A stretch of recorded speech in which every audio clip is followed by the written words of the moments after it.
Hello, everyone. I know many of you listen while falling asleep, and that's perfectly fine. Before you drift off tonight, leave a comment telling me where you're watching from. And don't forget to like and subscribe to the channel. Now, let's get comfortable, relax, and dive into tonight's case. On a warm September evening in 2001, the suburbs of Los Angeles seemed like any other peaceful neighborhood in America. Children played in front yards while parents prepared dinner. The sun was setting over the San Gabriel Valley, casting long shadows across manicured lawns and quiet streets. It was the kind of evening where nothing terrible should happen, where families felt safe behind their front doors, where the American dream felt real and tangible. In one particular home in the city of Monterey Park, a young woman was going about her ordinary routine. She had no way of knowing that this ordinary evening would be her last. She had no way of knowing that someone was watching, waiting, planning. She had no way of knowing that within hours, her life would be stolen from her in the most brutal way imaginable.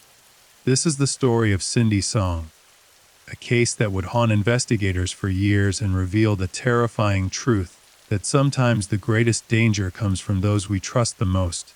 Cindy Song was 21 years old in September of 2001. She was a bright, ambitious young woman with her entire future stretching out before her like an open road.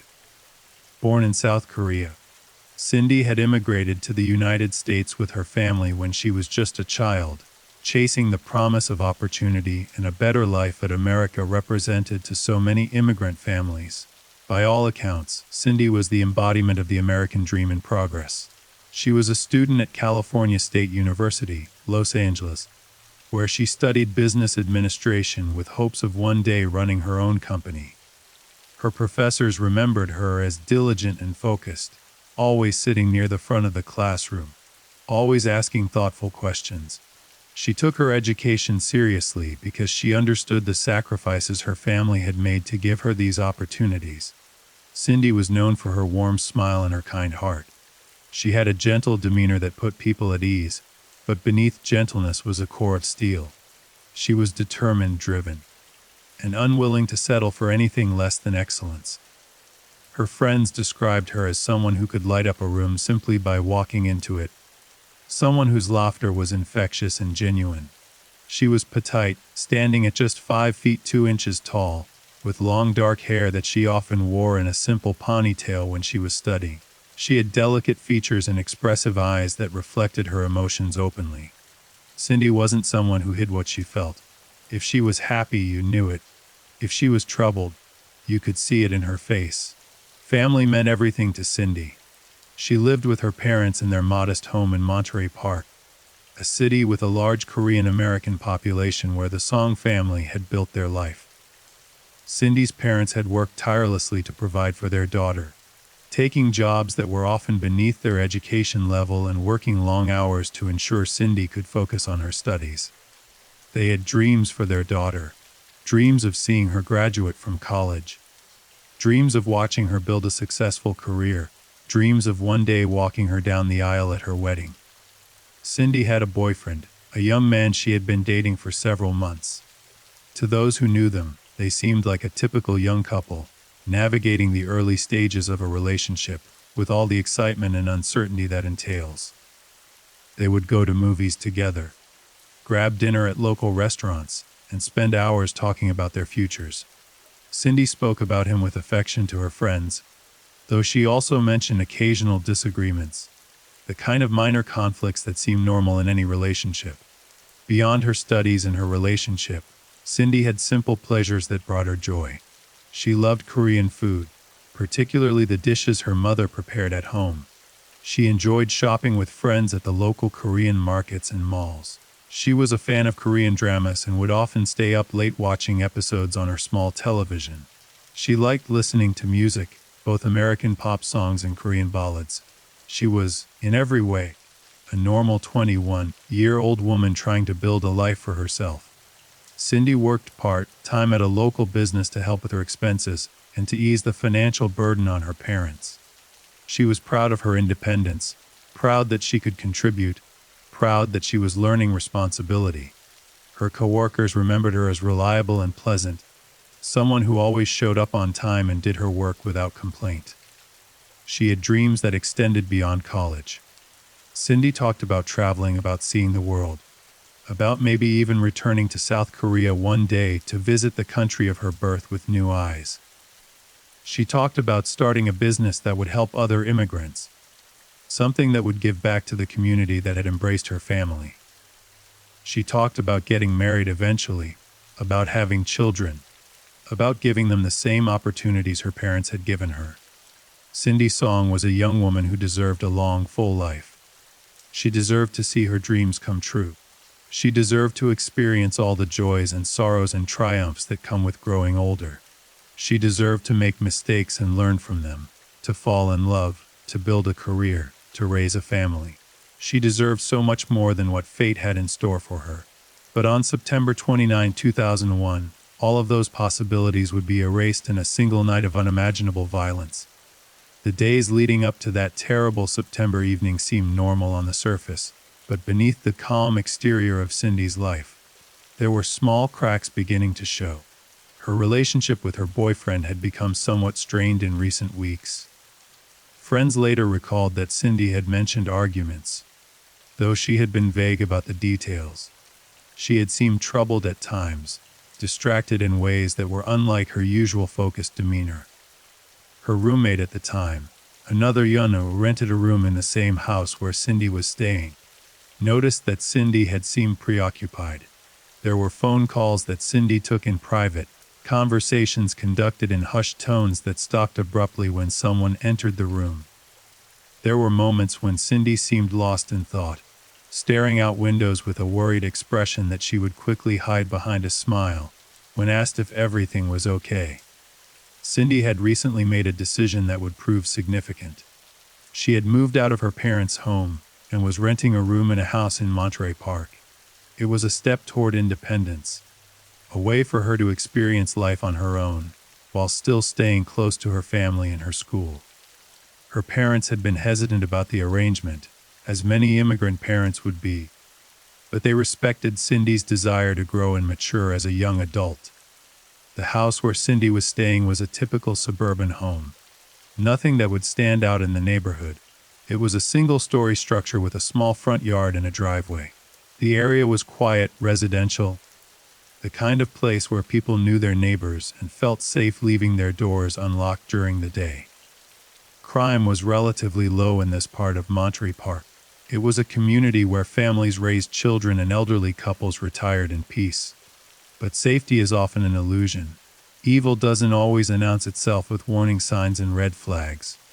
Sometimes it walks through the front door with a familiar face and a smile.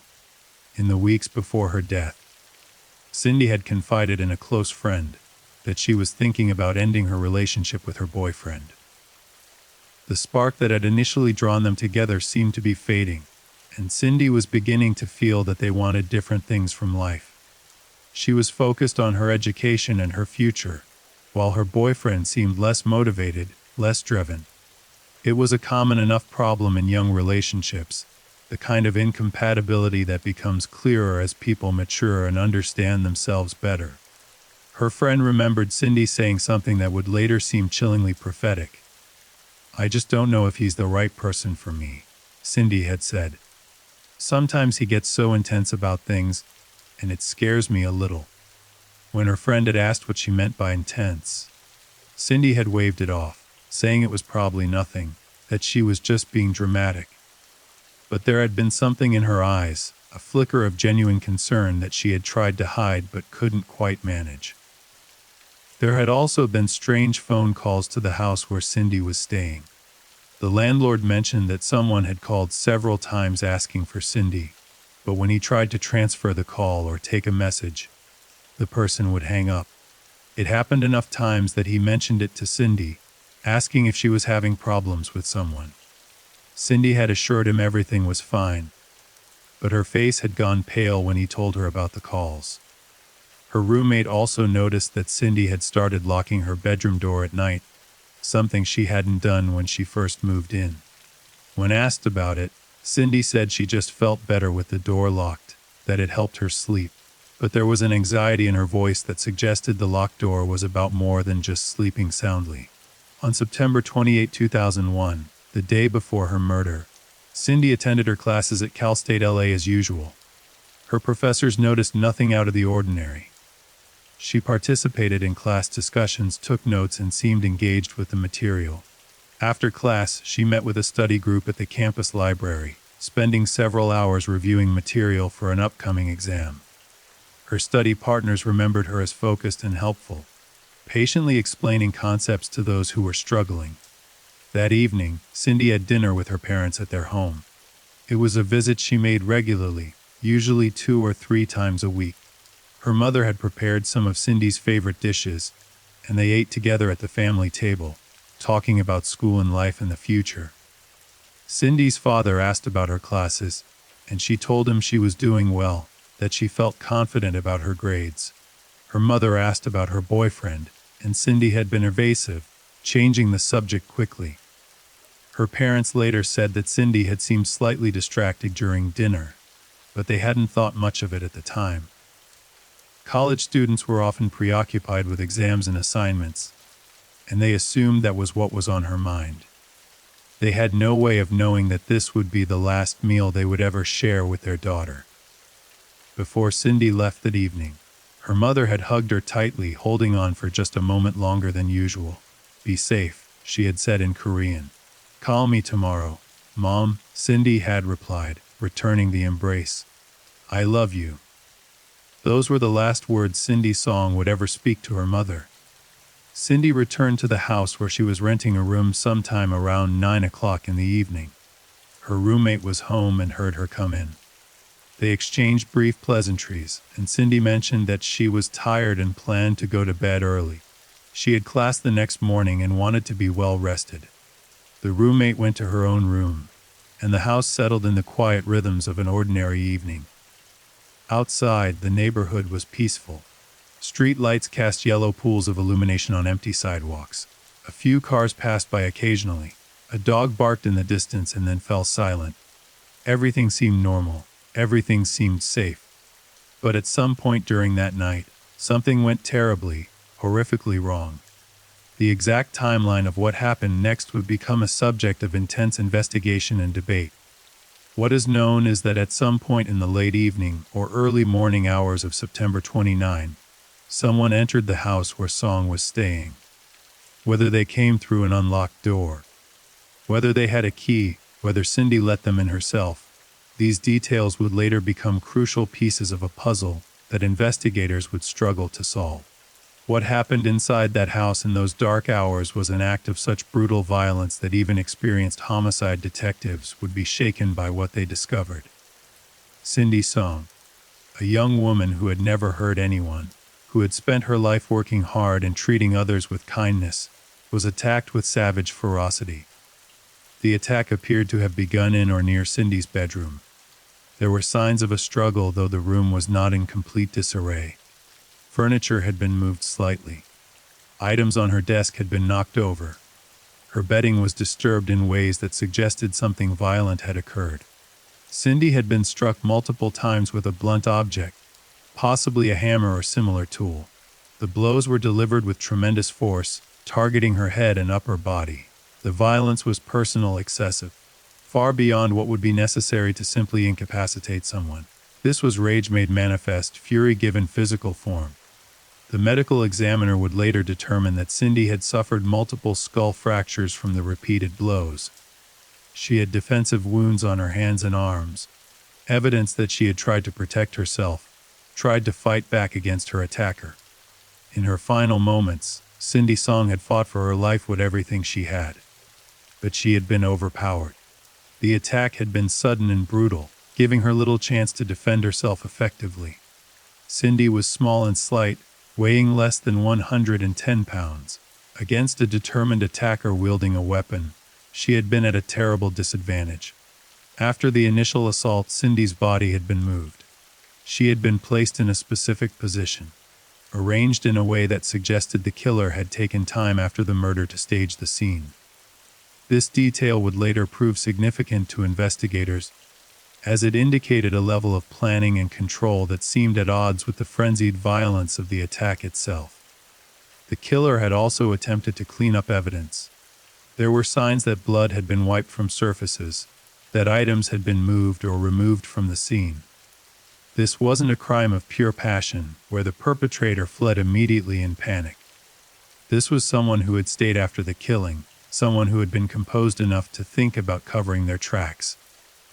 And then, perhaps most chillingly, the killer had simply left. They had walked out of that house, leaving Cindy Song's broken body behind, and disappeared into the night. The sun rose on September 29, 2001, on what should have been an ordinary Saturday morning in Monterey Park. Children were getting ready for weekend activities. Parents were sleeping in or making breakfast. The world was going about its business, completely unaware that a young woman had been murdered while they slept. Cindy's roommate was the first to realize something was wrong. She had woken up around 8:30 in the morning and noticed that Cindy's bedroom door was slightly ajar. This was unusual, as Cindy typically kept her door closed. The roommate called out to Cindy but received no response. Feeling a vague sense of unease, the roommate approached Cindy's door and knocked gently. Still no response. She called Cindy's name again, louder this time, but was met only with silence. The silence felt wrong somehow, heavy and ominous in a way that made the roommate's heart begin to beat faster. She pushed the door open slowly, perhaps part of her already knowing that something terrible had happened, that the silence wasn't just Cindy sleeping deeply or being out of the house. The door swung wide, and the roommate saw what was inside. The scream that tore from her throat echoed through the quiet house and out into the peaceful Saturday morning. It was a sound of pure horror, the kind of scream that people never forget hearing. Neighbors who heard the screaming would later tell police there was a sound unlike anything they had ever heard before. It was primal, raw, the sound of someone confronting something so awful that their mind could barely process it. Several people came out of their homes to see what was happening, their faces filled with concern and confusion. The roommate stumbled out of the house, her face pale, her hands shaking uncontrollably. She was barely able to speak coherently, just repeating, "Oh God, oh God, God," over and over. A neighbor, an older man who lived 2 doors down, rushed over to her and tried to calm her down, to understand what had happened. "Call 911.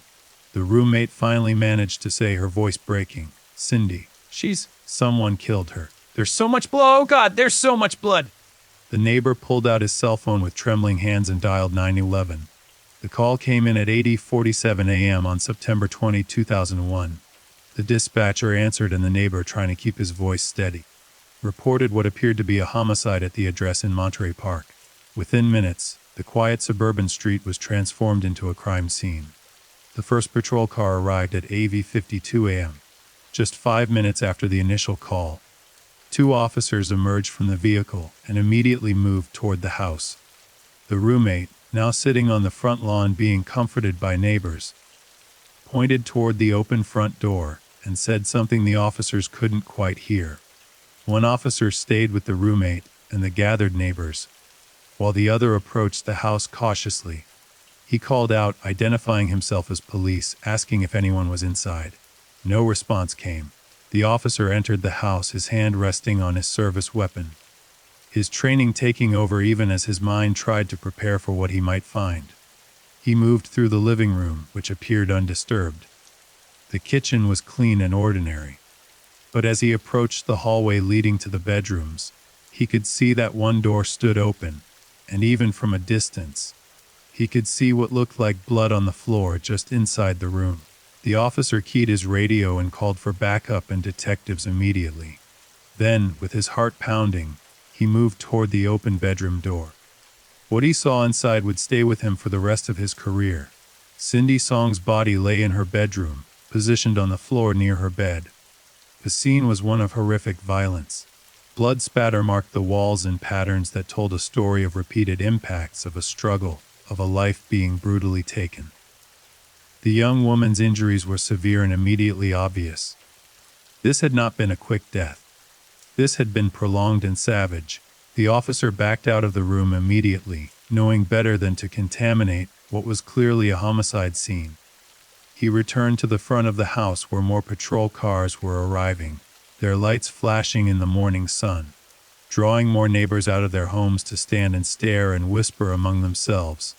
By 9:15 a.m., the Monterey Park Police Department had secured the scene and called in their homicide detectives. The house was cordoned off with yellow crime scene tape. Officers began the process of canvassing the neighborhood, going door to door to ask if anyone had seen or heard anything unusual during the night.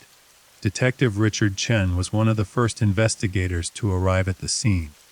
He was a veteran detective with more than 15 years of experience, a respected member of the Monterey Park Police Department who had worked dozens of homicides over his career. But even with all his experience, even with all the terrible things he had seen, the scene that awaited him inside that house was shocking in its brutality. Detective Chen entered the bedroom where Cindy's body lay and stood for a long moment, taking in every detail. The blood spatter patterns on the walls suggested the attack had been frenzied and violent. The positioning of the body suggested the killer had moved her after death. The defensive wounds on her hands and arms told him that Cindy had fought back, that she had tried desperately to save herself. But it was the weapon injuries themselves that struck Detective Chen most forcefully. The repeated blunt force trauma to Cindy's head and upper body suggested rage, personal hatred, or both. This wasn't a robbery gone wrong. This wasn't a random break-in where the perpetrator panicked. This was personal. Someone had wanted Cindy Song dead and they had made sure of it. Detective Chen carefully photographed the scene before allowing the crime scene technicians to begin their work. Every angle was documented. Every blood spatter was noted. Every piece of potential evidence was cataloged and collected. The process would take hours, but it had to be done right. In a murder case, the crime scene itself often held the key to solving the puzzle. The medical examiner arrived at 10:30 a.m. Sarah Martinez was a skilled forensic pathologist who had worked with the Monterey Park Police Department on numerous occasions. She entered the bedroom with her equipment and began her preliminary examination of Cindy's body, careful not to disturb any evidence before it could be properly documented and collected. Dr.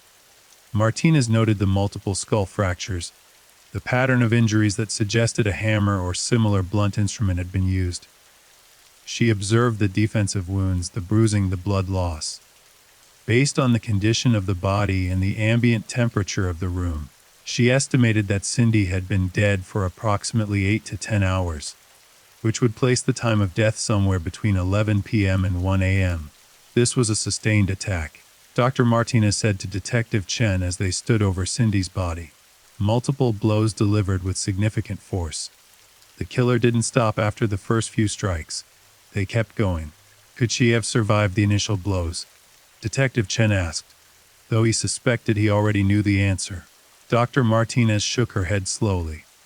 The first few blows to the skull would have been catastrophic. She may have remained conscious for a brief time, but these injuries were unsurvivable. Death would have occurred within minutes at most. Detective Chen felt a wave of sadness wash over him. This young woman, with her whole life ahead of her, had died in terror and pain, fighting desperately against someone who wanted her dead. It was the kind of case that reminded him why he had become a detective in the first place. Why he couldn't let killers walk free, why justice mattered. While Dr. Martinez continued her examination, other detectives and crime scene technicians were processing the rest of the house. They photographed Cindy's bedroom from every angle, documenting the position of furniture, the blood spatter patterns, any items that appeared out of place or significant. They discovered that the window in Cindy's bedroom was closed and locked from the inside. The bedroom door had no signs of forced entry. This suggested that either Cindy had let her killer into the room, or the killer had accessed the room through the main entrance of the house. Crime scene technicians began the painstaking process of collecting evidence. They swabbed blood samples from multiple locations in the room. They lifted fingerprints from surfaces throughout the house. They collected fibers from Cindy's clothing and bedding. They photographed shoe prints that were visible in some of the blood on the floor. One technician discovered what appeared to be a partial bloody handprint on the wall near Cindy's bed. It was photographed extensively and then carefully lifted using special tape. If this handprint belonged to the killer and not to Cindy herself, it could be crucial evidence. Another technician found what looked like a small amount of tissue and hair stuck to the corner of Cindy's wooden desk. The desk was positioned near where Cindy's body had been found. It appeared possible that during the attack, Cindy's head had struck the corner of the desk, either from being pushed or from falling. This material was carefully collected for DNA analysis. In the bathroom adjacent to Cindy's bedroom, investigators found additional evidence that the killer had spent time in the house after the murder.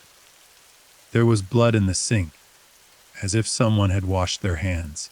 There were bloody footprints on the tile floor, partial prints that had been smeared but were still visible. Paper towels in the trash can showed blood stains, suggesting the killer had cleaned themselves up before leaving. This evidence painted a chilling picture. After brutally murdering Cindy Song, the killer had calmly walked to the bathroom, washed the blood from their hands, cleaned themselves up, and then simply left. It showed a level of composure and calculation that was deeply disturbing. Detective Chen stood in the bathroom, looking at the bloody sink, and felt his jaw tighten. This person wasn't in a panic, he said to another detective who had joined him. They took their time, they cleaned up. They tried to cover their tracks. Suggests premeditation. The other detective agreed. This wasn't a crime of passion where someone lost control and fled immediately. Detective Chen said quietly, this was planned, or at least the person who did this was prepared for the possibility of violence. By early afternoon, Cindy's body was removed from the scene and transported to the medical examiner's office for a full autopsy. As the black body bag was carried out on a stretcher, neighbors who had gathered on the street stood in shocked silence. Many were crying. A young woman had been murdered in their safe, quiet neighborhood, and the sense of security they had all taken for granted had been shattered. Detective Chen knew that the first 24 to 48 hours after a murder were critical. Evidence degraded over time, memories faded. Witnesses moved on with their lives and became harder to track down. He needed to move quickly, to gather information while it was still fresh, to identify suspects before they had time to establish alibis or flee. The roommate who had discovered Cindy's body was transported to the police station for an interview. She was still in shock, trembling and pale, but Detective Chen knew he needed to speak with her while her memory of the morning's events was still clear. In a quiet interview room at the station, with a victim advocate present to provide support, the roommate gave her statement. Her name was Jennifer Park, and she was 23 years old, also a student at Cal State LA. She had known Cindy for about 6 months and had been renting a room in the same house for the past 3 months. Tell me about last night, Detective Chen said gently. When did you last see Cindy? Jennifer wiped her eyes and tried to compose herself. She came home around 9, maybe a little after. I was in the living room watching TV. She said hi and that she was tired and going to bed early. Did she seem upset or worried about anything? Jennifer thought for a moment. Not really. Maybe a little distracted, but I didn't think much of it. She'd been kind of quiet lately. Like she had things on her mind. What kind of things? I don't know exactly. I think she was having some problems with her boyfriend. She didn't talk to me about it much, but I got the sense things weren't going well. Detective Chen felt his instincts tingle. Problems with a boyfriend. In his experience, when a young woman was murdered, the romantic partner was always among the first people who needed to be investigated. What's the boyfriend's name? He asked. John Yoon. I only met him a couple times. He would come by to pick Cindy up sometimes, but they usually went out rather than hanging around the house. What was your impression of him? Jennifer hesitated. I don't know. He seemed okay, I guess. A little quiet. Kind of intense, maybe. Cindy mentioned once that they'd had an argument and he'd gotten really angry. But she said he'd never been violent or anything. When was this argument? Maybe 2 or 3 weeks ago. I'm not sure of the exact date. Detective Chen made notes. Did you hear anything unusual during the night? Any sounds of a struggle, voices, anything at all? Jennifer shook her head, fresh tears streaming down her face. Nothing. I went to bed around 11 and I didn't hear anything. I'm a pretty heavy sleeper. I can't believe this happened and I was right there in the house and I didn't know. I didn't hear her. She must have been so scared, and I didn't help her." The victim advocate put a comforting hand on Jennifer's shoulder. "This isn't your fault," she said softly. Detective Chen agreed. "You couldn't have known. Don't blame yourself for this." But even as he said the words, he was thinking about the timeline. If Cindy had been killed between 11 p.m. and 1 a.m., and Jennifer had been home and asleep, it meant the killer had entered the house and committed the murder while Jennifer was there. The killer had moved through the house, attacked Cindy, and then left, all without waking the roommate. Either the killer had been very quiet and careful, or the attack had been quick enough that Cindy hadn't been able to scream or make significant noise. Or perhaps she had made noise, but Jennifer, sleeping in another part of the house, simply hadn't heard it. "Did the house have any security system or cameras?" Detective Chen asked. "No, it's just a regular rental house. The front door has a regular lock, and all the windows have basic locks. No alarm system or anything like that." "Was the front door locked when you went to bed?" Jennifer frowned, trying to remember. "I think so. I usually check it before bed, and I'm pretty sure I did last night. But I can't swear to it." "And when you woke up this morning, was it still locked?" "I don't know. I didn't check. When I found Cindy, I just ran out of the house. I wasn't thinking about the door."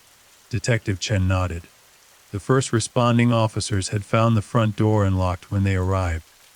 But that could have been because Jennifer left it open when she fled the house in panic. "Can you think of anyone who might have wanted to hurt Cindy?" he asked. "Anyone she was afraid of? Anyone she'd had conflicts with?" Jennifer thought hard. "No, not really. Cindy was really nice. She got along with everyone. The only person I ever heard of any problems with was John, her boyfriend, and even that was just normal couple stuff as far as I knew." "Did John have a key to the house?" "Not that I know of. But Cindy might have given him one without telling me. It's not like we told each other everything." After finishing the interview with Jennifer, Detective Chen sent her home with the victim advocate and instructions to call if she remembered anything else that might be important. Then he turned his attention to the next critical task, notifying Cindy's parents. This was the part of the job that Detective Chen hated most. He had delivered death notifications dozens of times over his career, but it never got easier. Walking up to a door and telling parents that their child had been murdered was a weight that pressed on his soul every single time. He drove to the Song family home in Monterey Park, accompanied by another detective and a Korean-speaking officer who could help translate if needed. It was just after 2 p.m. when they knocked on the door. Mrs. Song answered, a small woman in her 50s with graying hair and kind eyes. She smiled when she saw the police officers, assuming perhaps that they were there for some community outreach or routine matter. The smile faded when she saw the expressions on their faces. "Mrs. Song," Detective Chen said gently, "may we come inside? We need to speak with you and your husband about your daughter Cindy." The color drained from Mrs. Song's face. She knew, somehow in that moment, she knew that something terrible had happened. She called for her husband in Korean, her voice shaking. Song appeared from the back of the house, a man in his late 50s with weathered hands that spoke of years of manual labor. He saw the police officers and his wife's stricken face, and his expression became guarded, fearful. They all sat in the living room, and Detective Chen delivered the news as gently as possible. Even with all his experience, even with careful word choices and a compassionate tone, there was no way to soften the blow. "Your daughter is dead. Your daughter was murdered. Your daughter was killed in her bedroom last night." The sounds that came from Cindy's parents were sounds that Detective Chen would never forget. Mrs. Song let out a wail that seemed to come from the very depths of her soul, a cry of anguish so profound that it filled the entire house. Mr. Song seemed to crumple in on himself, his face contorting in grief and disbelief. "No," he kept saying in accented English. "No, no, no. Not my Cindy. Not my daughter." Detective Chen waited, giving them a moment to process the impossible news. The Korean-speaking officer spoke to them softly in their native language, offering what small comfort he could. When they were able to speak again, Detective Chen began asking questions. He knew it seemed heartless to interrogate grieving parents, but time was critical, and they might have information that could help solve their daughter's murder. When did you last see Cindy? He last night, Mrs. Song said through her tears, speaking in halting English while the Korean officer helped translate. She came for dinner. She left around 8:30, maybe 9 o'clock. Did she seem worried or upset about anything? Mr. Song shook his head. She seemed normal. Maybe a little quiet, but normal. Did she mention any problems with anyone? Any conflicts or arguments? The parents looked at each other, and something passed between them.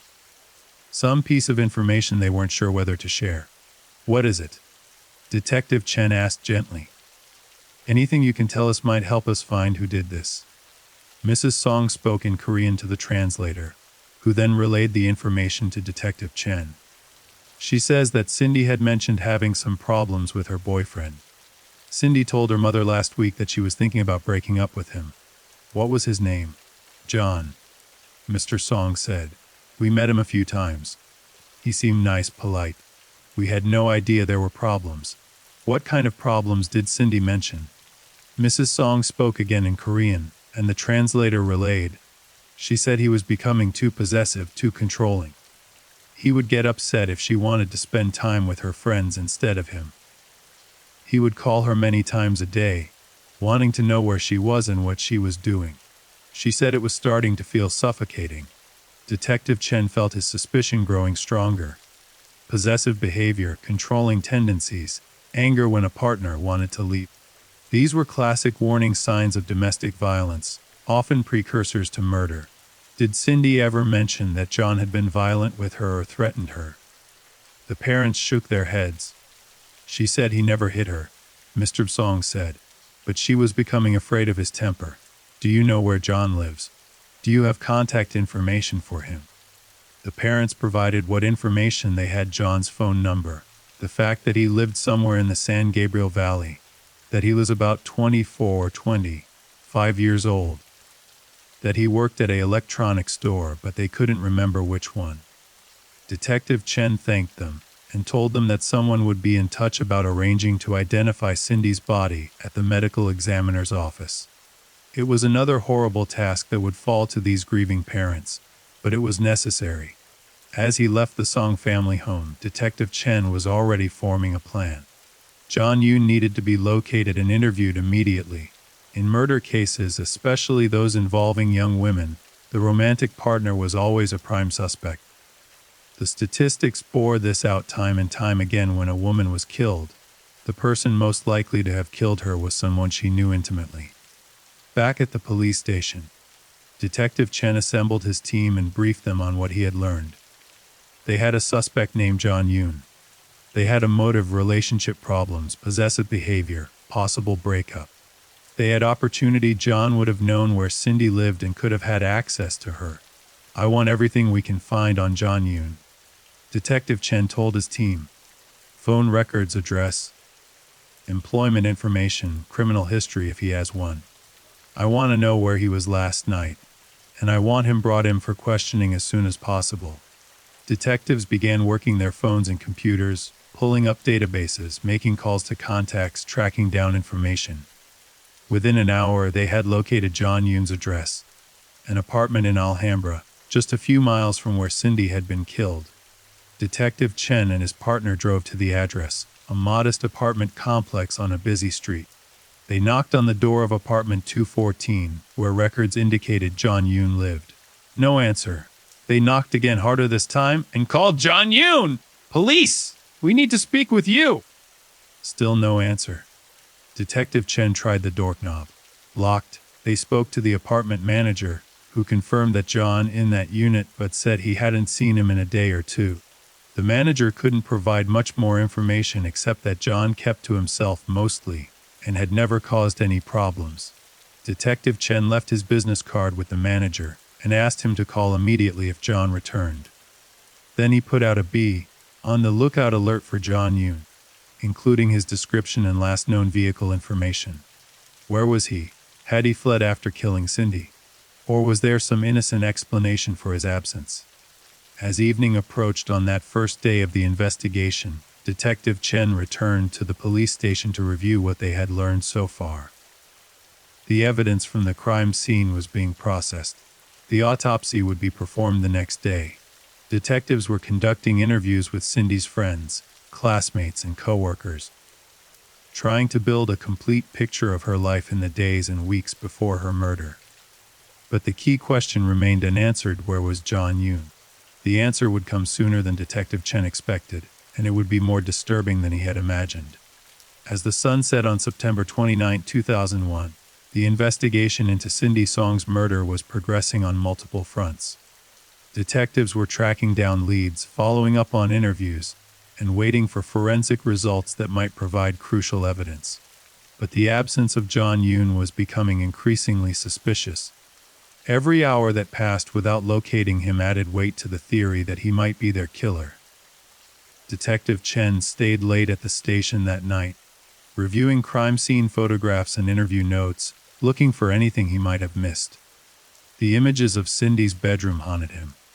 The violence inflicted on her had been so brutal, so personal. Whoever had done this had been consumed by rage, by hatred, or by some dark emotion that had driven them to keep striking even after Cindy was clearly beyond saving. At 11:47 p.m., Detective Chen's phone rang. It was the watch commander at the station. "We've got John Yoon," he said.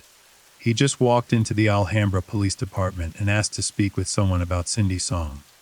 Detective Chen felt adrenaline surge through his system. Is he in custody? Not exactly. He came in voluntarily. Says he heard about what happened and wants to talk to detectives. Alhambra PD is holding him for us. I'll be there in 15 minutes, Detective Chen said. Already grabbing his jacket and keys, he called his partner, Detective Lisa Wong, who had also been working late on the case.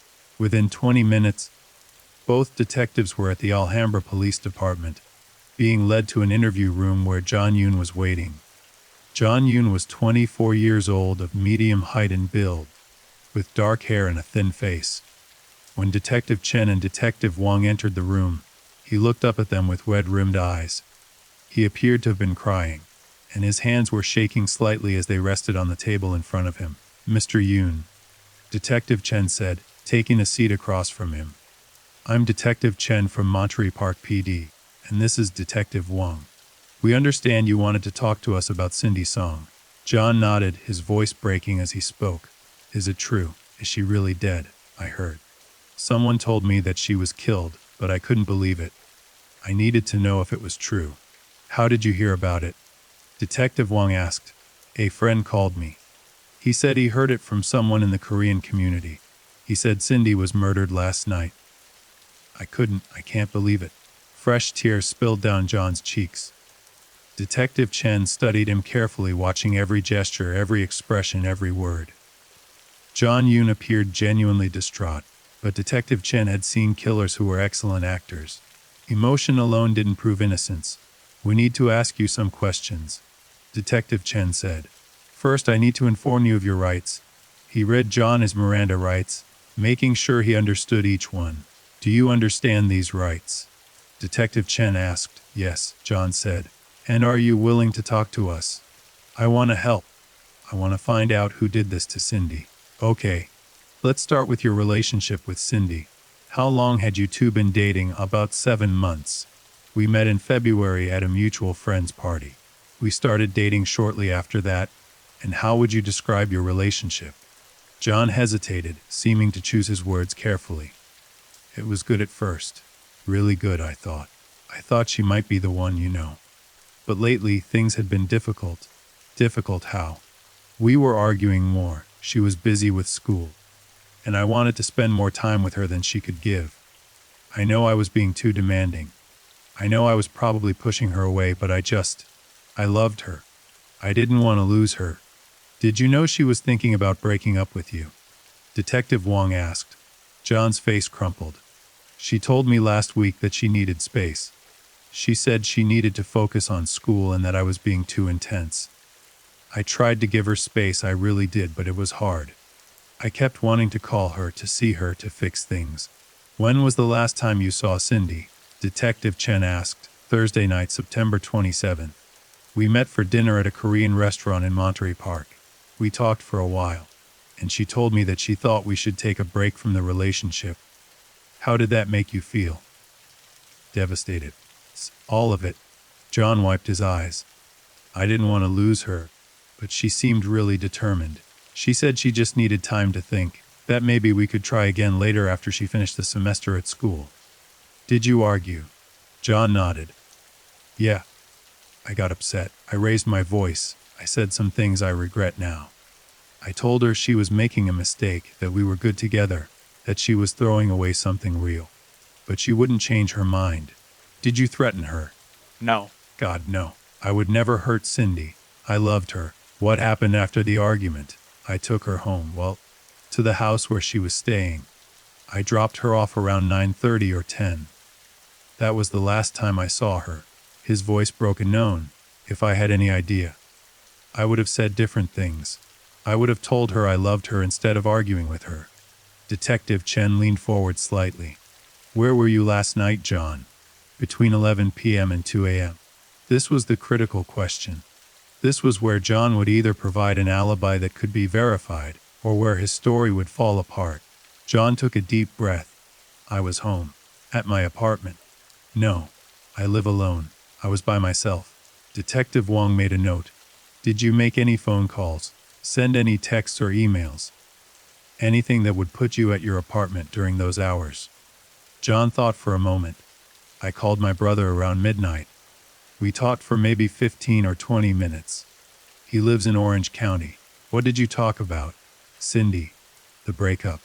I was upset and I needed someone to talk to.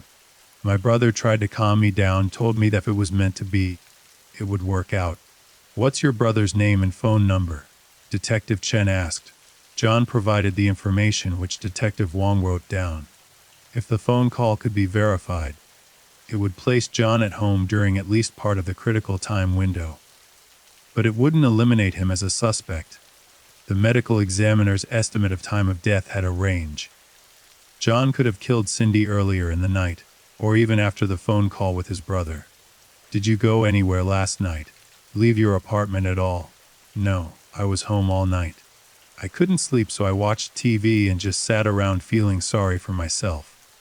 I finally fell asleep on the couch around 3 or 4 in the morning. What about your car? Did you drive anywhere? No. Detective Chen shifted the focus. Did Cindy ever give you a key to the house where she was staying? John shook his head. I asked her once if she wanted to exchange keys, in case of emergencies. But she said the landlord didn't allow it, that only people living there could have keys. Did you ever go inside the house? A couple times, but only when Cindy invited me in. Usually I just picked her up outside and we went out somewhere. Tell me about your arguments with Cindy. Detective Wong said. Your fights. What would you argue about? John sighed heavily. Stupid things, mostly. I'd get upset if she made plans with friends instead of me.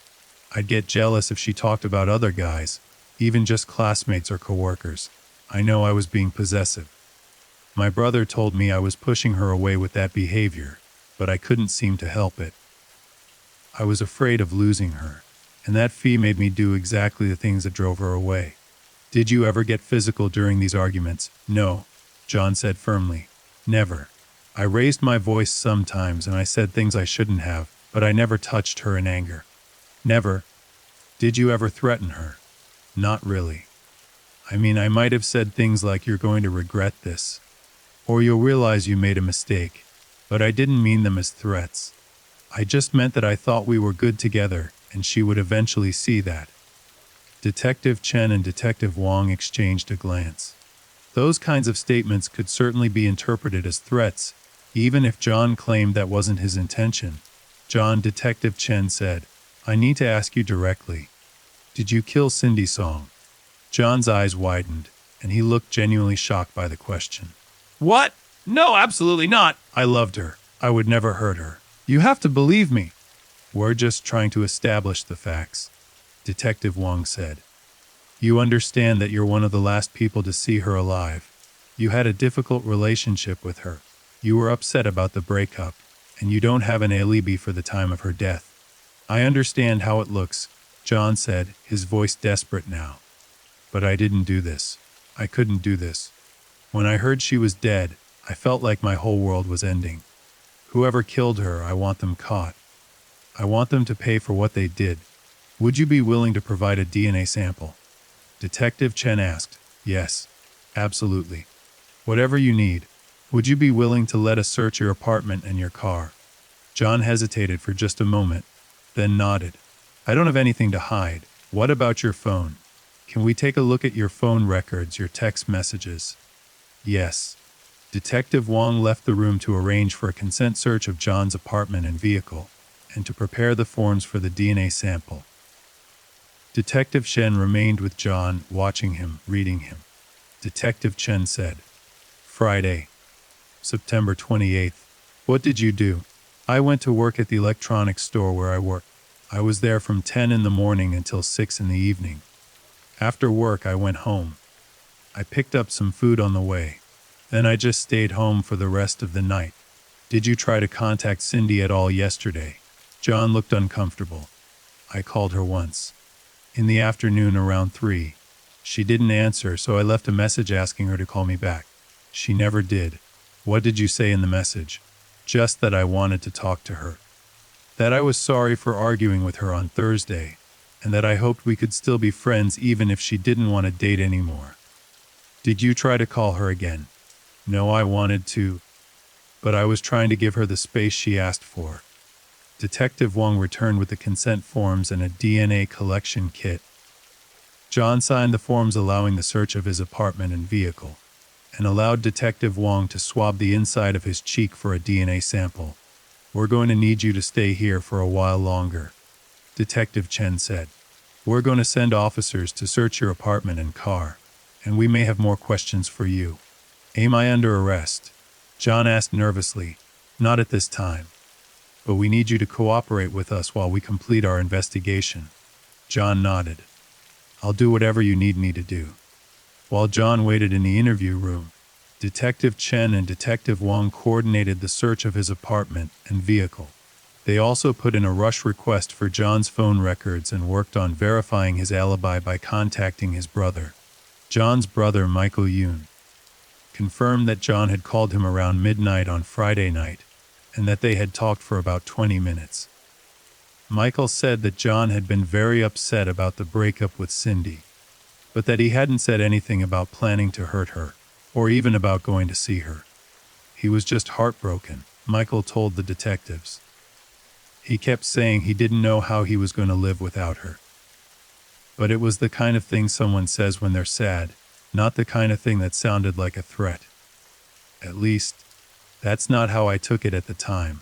The search team arrived at John's apartment in Alhambra at 20:30 a.m.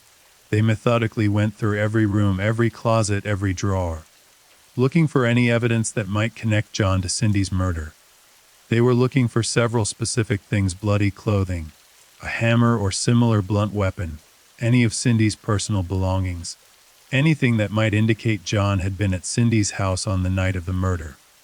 The apartment was small and motley furnished. In the living room, there was a couch, a TV, and a coffee table littered with empty beer bottles and take-out containers. In the bedroom, the bed was unmade and clothes were scattered on the floor. The bathroom was cluttered but not particularly dirty. One detective opened John's closet and began examining the clothing hanging there. Shirts, pants, jackets. Nothing appeared to have blood on it. He checked the pockets of each garment, looking for receipts, notes, anything that might be significant. Another detective searched through the hamper in the bedroom, pulling out dirty clothes and examining each item under a portable UV light that could detect blood even after it had been washed. Still nothing. In the kitchen, detectives opened drawers and cabinets, looking for tools, weapons, anything that could have been used to kill Cindy. They found a basic set of kitchen knives, a hammer in a drawer with other tools, some screwdrivers and pliers. The hammer was bagged as evidence to be examined for any traces of blood or other biological material. One detective noticed that the bathroom trash can contain several crumpled paper towels that appeared to have some kind of dark staining on them. These were also collected as potential evidence. In John's car, an older Honda Civic parked in the apartment complex lot, Detectives found it to be relatively clean. The interior had the usual clutter of someone who spent time in their vehicle. Coffee cups, fast food wrappers, some CDs. They checked the trunk carefully, looking for any signs that it might have been used to transport evidence or weapons.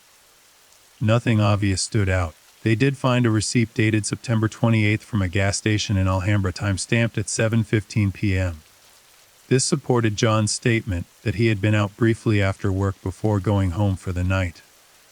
The search team collected various items to be examined more carefully at the lab. The hammer, some clothing items, the stained paper towels, the floor mats from the car, and other potential evidence. But there was nothing that immediately and obviously connected John to the crime scene. Back at the station, Detective Chen was growing frustrated. John's story was holding up so far. His brother confirmed the phone call. His co-workers would be contacted to confirm his whereabouts during the day on Friday. The receipt from the gas station provided some support for his timeline, and the search of his apartment hadn't revealed any obvious evidence of murder. But Detective Chen's instincts were still telling him that John was involved somehow. The possessive behavior, the arguments, the breakup, the lack of a solid alibi, all of it pointed to John as the prime suspect. Yet without physical evidence linking him to the crime scene, without witnesses who saw him at Cindy's house that night, building a case would be difficult. At 4:40 a.m., Detective Chen decided to talk to John one more time before deciding whether to arrest him or let him go. He entered the interview room where John had been waiting for hours. John looked exhausted, his eyes hollow with grief and fatigue. "John, I need you to think very carefully about this next question," Detective Chen said. "Is there anything you haven't told us? Anything at all about your relationship with Cindy, about that night, about anything that might help us understand what happened?" John met his eyes. "I've told you everything. I didn't kill Cindy. I know I probably seem like the obvious suspect because we were having problems, but I didn't do this. You're wasting time on me while the real killer is out there somewhere." "Then help me understand something," Detective Chen said. "You say you loved Cindy, but she was pulling away from you. She wanted space. She wanted to break up. That must have made you angry." "Of course it made me angry. But being angry isn't the same as being a murderer. Some people can't accept rejection. Some people think they can't have someone no one can." John shook his head vehemently. "That's not me. I was upset about losing her, but I never thought about hurting her." Detective Chen studied him for a long moment, then made a decision. "You're free to go, John. But don't leave the area. We'll be in touch, and we may have more questions as the investigation continues." John looked relieved and surprised. "That's it. I can go. For now. We'll contact you if we need anything else." As John left the police station in the early morning hours, Detective Chen stood at the window watching him walk to his car. Was he letting a killer walk free?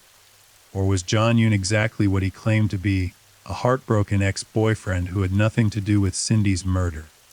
The answer to that question would depend on what the forensic evidence revealed, and what other leads the investigation uncovered. The autopsy on Cindy Song's body was performed on the morning of September 30th by Dr. Sarah Martinez. Detective Chen attended, as he often did with homicide cases, to hear the findings firsthand and to ask questions about the evidence. Dr. Martinez's full examination confirmed her preliminary findings from the crime scene. Cindy had suffered multiple skull fractures from repeated blows with a blunt object, most likely a hammer or similar tool. The weapon had struck her at least 8 to 10 times, though the exact number was difficult to determine because some blows had landed on top of previous injuries. The first few blows would have been incapacitating. Martinez explained as she pointed to the damage visible on Cindy's skull. After that, she would have been unconscious or at least unable to defend herself effectively. But the perpetrator continued to strike her. This suggests rage, loss of control, or a determination to make absolutely certain she was dead. "Any evidence of sexual assault?" Detective Chen asked. "No. There's no evidence of sexual trauma, and the toxicology screen was negative for date rape, drugs, or similar substances. This appears to have been a straightforward assault with a blunt object." "What about the defensive wounds?" Dr. Martinez showed Detective Chen the injuries on Cindy's hands and forearms. These are classic defensive injuries. She raised her arms to try to protect her head from the blows. Some of these wounds have embedded fragments of what appears to be wood or painted metal, which may help identify the weapon if you recover it. Time of death. Based on body temperature, rigor mortis, and lividity, I'd place time of death between 10 p.m. on September 28th and 2 a.m. on September 29th. The most likely window would be 11 p.m. of a.m., but I can't be more specific than that.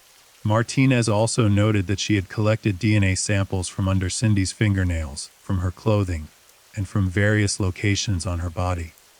If Cindy had scratched her attacker or if the attacker had left any biological evidence behind, these samples might provide the crucial link needed to identify the killer.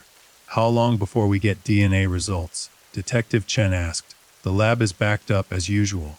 Probably 2 to 3 weeks for preliminary results, maybe longer for a full analysis. 2 to 3 weeks. In the meantime, the investigation would have to proceed based on traditional detective work: interviews, timeline reconstruction, motive analysis, and connecting the dots between suspects and evidence. As the days passed, the investigation expanded in multiple directions. Detectives interviewed dozens of people who had known Cindy: classmates, professors, coworkers, friends from the Korean-American community, neighbors, family members. They were building a comprehensive picture of Cindy's life, looking for anyone who might have had a motive to kill her. What they found was remarkably consistent. Everyone loved Cindy. She was kind, hardworking, friendly, and honest. She didn't have enemies. She didn't have conflicts with anyone except for the relationship troubles with John Yoon. She kept to herself mostly, focused on her studies, spent time with a small circle of close friends, and was devoted to her family. The investigation into John Yoon continued as well. Detectives verified his employment, confirmed his timeline for September 28th, and interviewed people who knew him. His co-workers at the electronics store confirmed that he had worked his full shift on the Friday before the murder. His neighbors at his apartment complex said they hadn't noticed anything unusual that night, though none of them could say for certain whether John's car had been parked in its usual spot overnight. The hammer that had been seized from John's apartment was examined by forensic technicians. It showed no traces of blood, no biological material, no evidence that it had been recently cleaned or used as a weapon. The paper towels found in his bathroom trash turned out to have stains from cough, not blood. Detective Chen was hitting a wall. All the circumstantial evidence pointed to John Yoon: the relationship problems, the possessive behavior, the argument just days before the murder, the lack of a strong alibi. But there was no physical evidence linking him to the crime. No witnesses placed him at Cindy's house that night. No blood in his car or apartment. No weapon that could be definitively connected to the murder. And then, on October 3rd, 4 days after Cindy's murder, the investigation took an unexpected turn. A woman named Susan Kim walked into the Monterey Park Police Department and asked to speak with someone about the Cindy Song case. She was brought to Detective Chen's office, where she sat nervously, her hands twisting in her lap.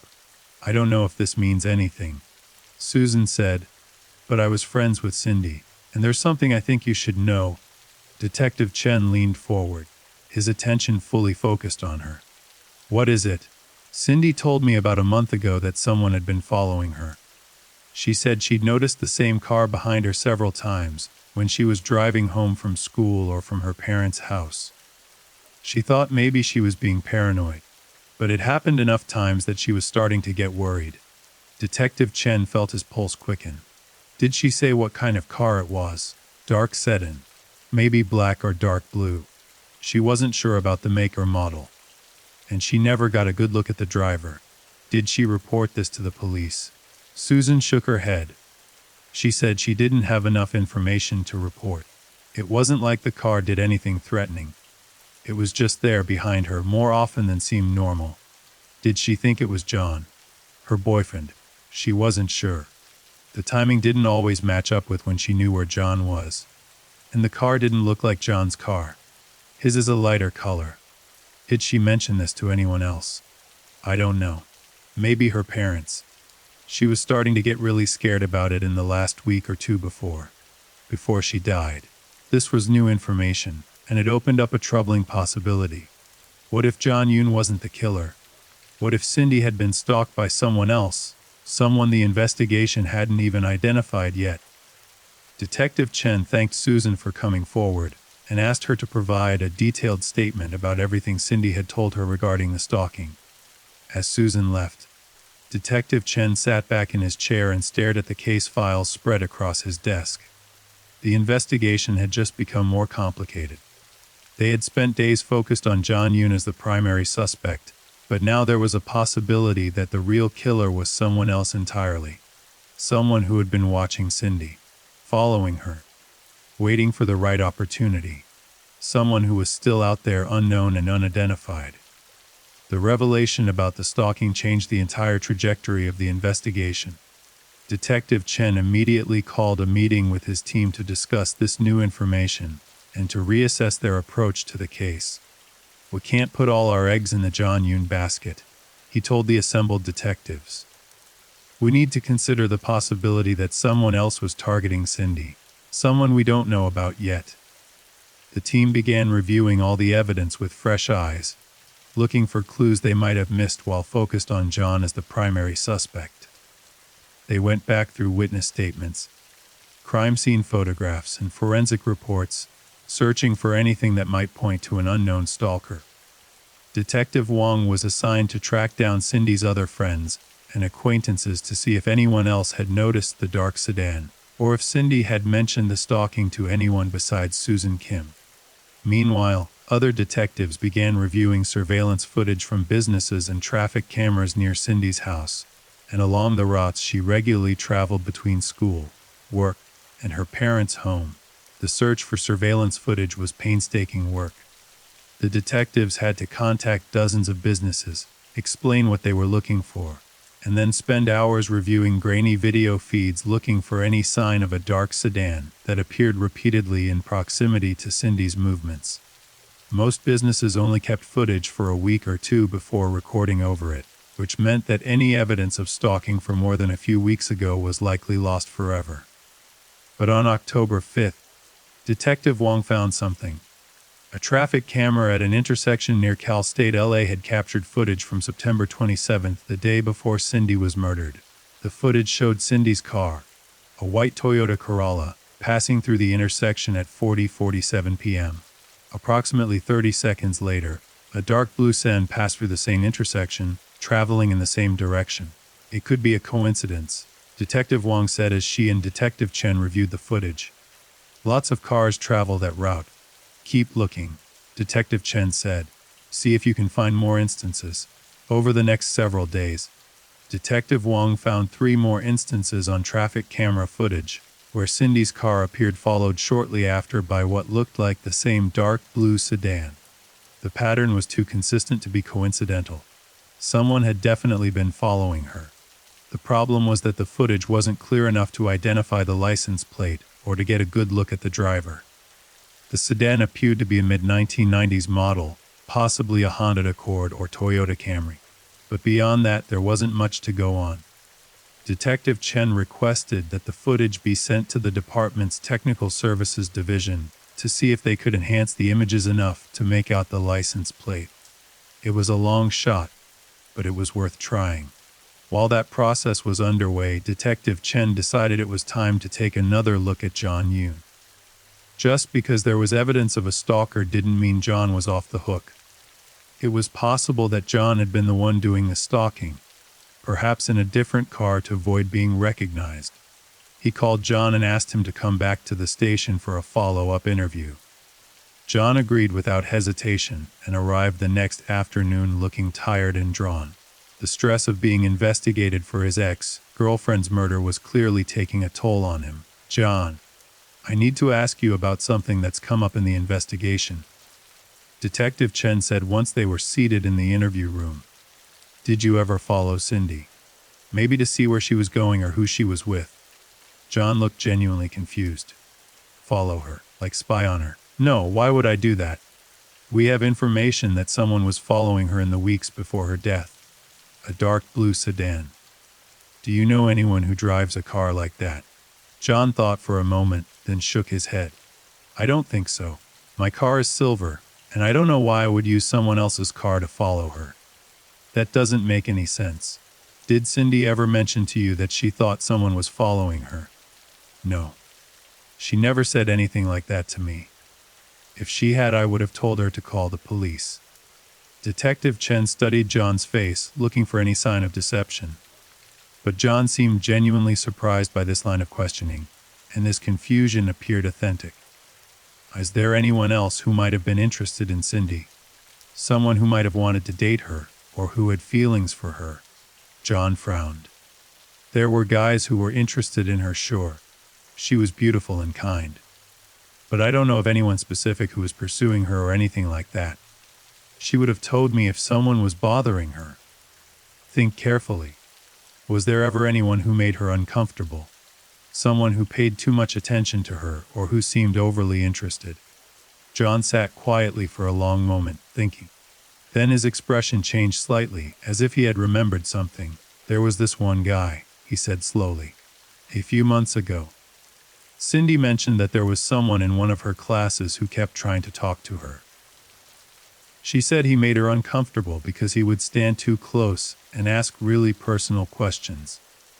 But she said it was probably nothing, that he was just socially awkward. Do you remember his name? No, she never told me his name. Just that he was in her business statistics class, I think. She said she started sitting in different places in the classroom to avoid him, and eventually he stopped trying to talk to her as much. This was potentially significant. Detective Chen made a note to have someone pull the roster from Cindy's business statistics class and start interviewing her classmates to identify this person. Is there anything else you can remember? Anything at all that seemed off or that worried Cindy? John shook his head. Not that I can think of. She was pretty independent and didn't usually complain about things.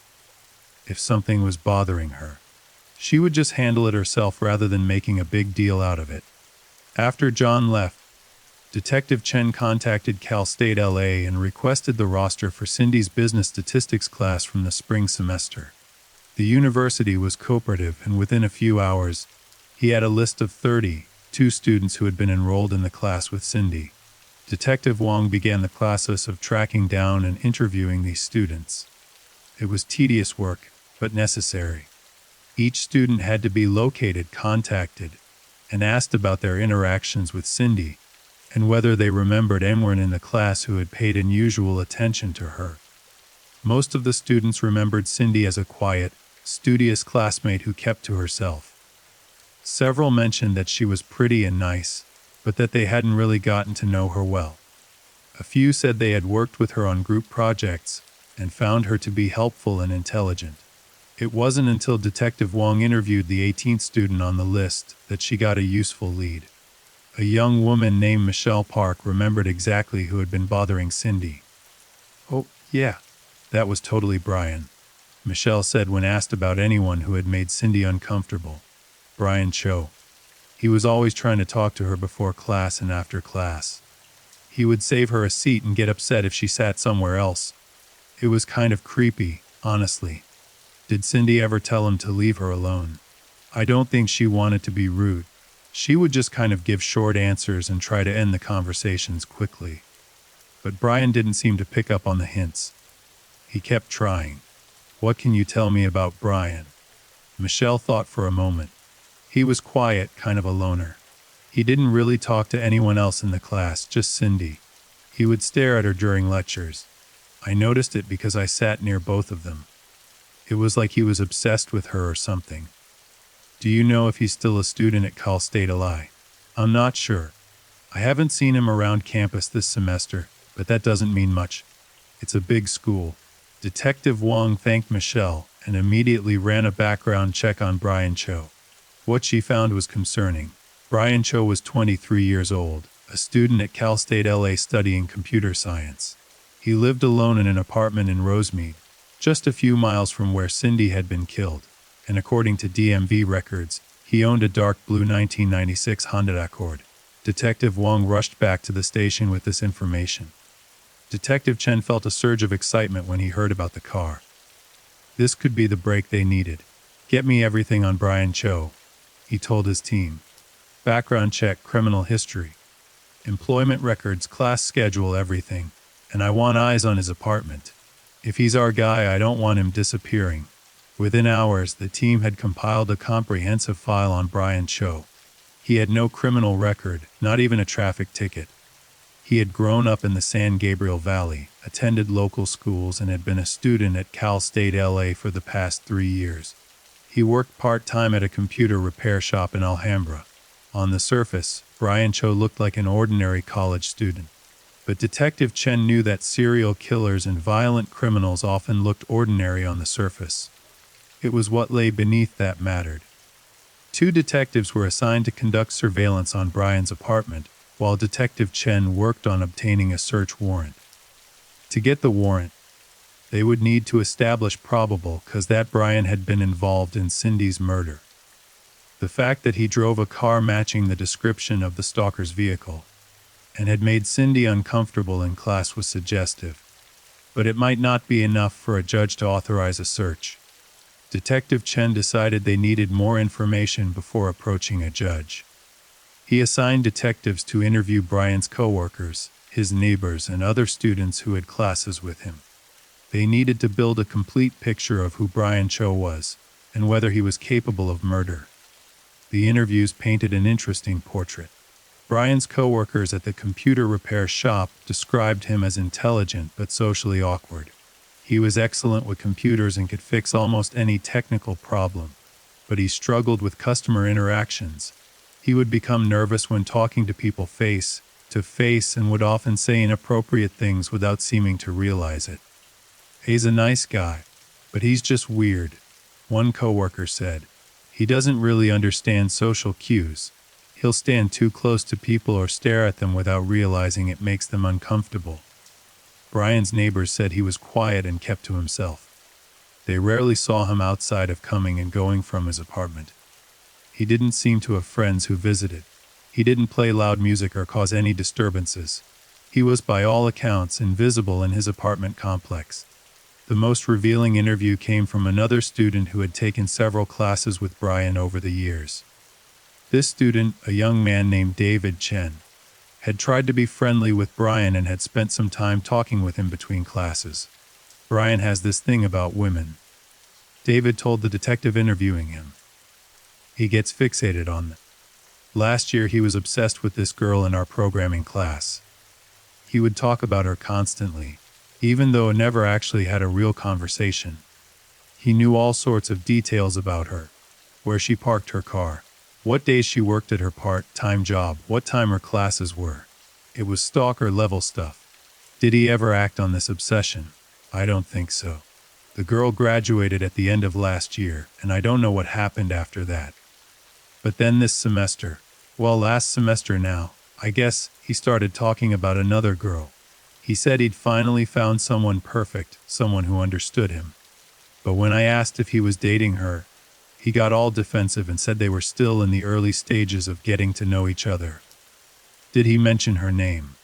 No, he never said her name. But he showed me a picture once on his phone. It was a photo of a girl sitting in a classroom. She looked Asian, pretty, with long dark hair. He said he'd taken it when she wasn't looking. Detective Chen felt his stomach tighten when he read this in the interview report.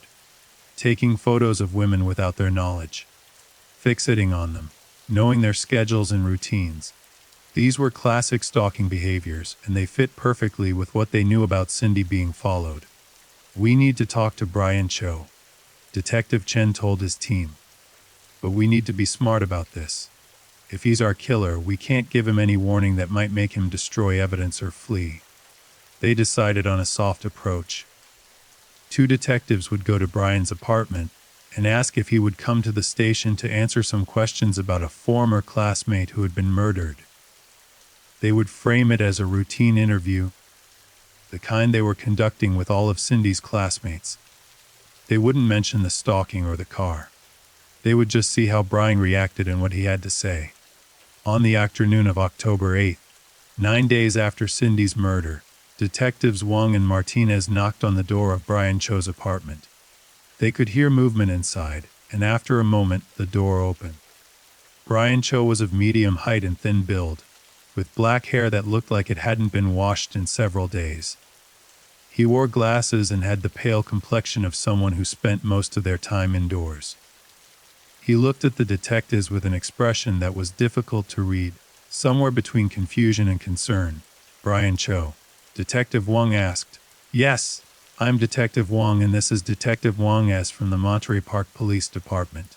We're investigating the death of Cindy Song, a student at Cal State LA. We understand you had a class with her last semester." Brian's face went very still. For a moment he didn't respond at all, and the detectives could almost see him thinking, calculating what to say. "I heard about that," he finally said, his voice quiet. "She was a nice person. We're talking to all of her classmates to see if anyone might have information that could help us. Would you be willing to come down to the station to answer a few questions?" Brian hesitated. "Am I in trouble?" "Not at all. We're just gathering information. It would really help us out." "Do I have to come?" "But we'd really appreciate your cooperation." Brian thought for another long moment. The detectives could see the conflict playing out on his face. Finally, he nodded. "Let me get my keys." He retreated into his apartment for a moment, and the detectives heard drawers opening and closing. Then Brian emerged with his keys and wallet and pulled the door shut behind him. "I'll follow you in my car," he said. "Actually, we can give you a ride," Detective Wong said smoothly. "We'll bring you back when we're done." This was a calculated move. If Brian drove himself, he could leave whenever he wanted. If the detectives drove him, they had more control over the situation. Brian looked uncertain but agreed. Okay. The drive to the police station was quiet. Brian sat in the back seat and stared out the window, not speaking unless spoken to. The detectives made small talk about traffic and the weather, trying to put him at ease, but Brian responded with only minimal acknowledgement. At the station, Brian was brought to an interview room and offered water, which he declined. He sat in the chair across from the detectives with his hands folded on the table, his expression neutral. Detective Chen entered the room and introduced himself. He sat down and opened a folder containing photographs and notes about the case. "Thanks for coming in, Brian," he said in a friendly tone. Like Detectives Wong and Martinez explained, "We're just trying to learn as much as we can about Cindy Song. You were in her business statistics class last semester, is that right?" "Yes," Brian said. "Did you know her well?" "No. We had some conversations, but we weren't friends or anything." "What kind of conversations did you have?" "Just normal stuff. About class, about assignments. Nothing important." "Did you ever spend time with her outside of class?" "No." Detective Chen opened the folder and pulled out a photograph of Cindy. It was a picture from her student ID, showing her smiling at the camera. He placed it on the table between them.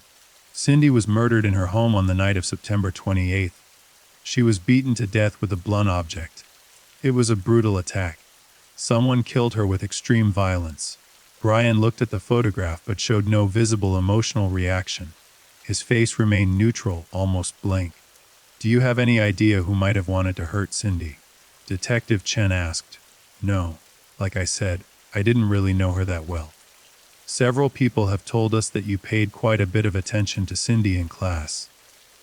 That you would try to sit near her, talk to her frequently. That you seemed interested in her."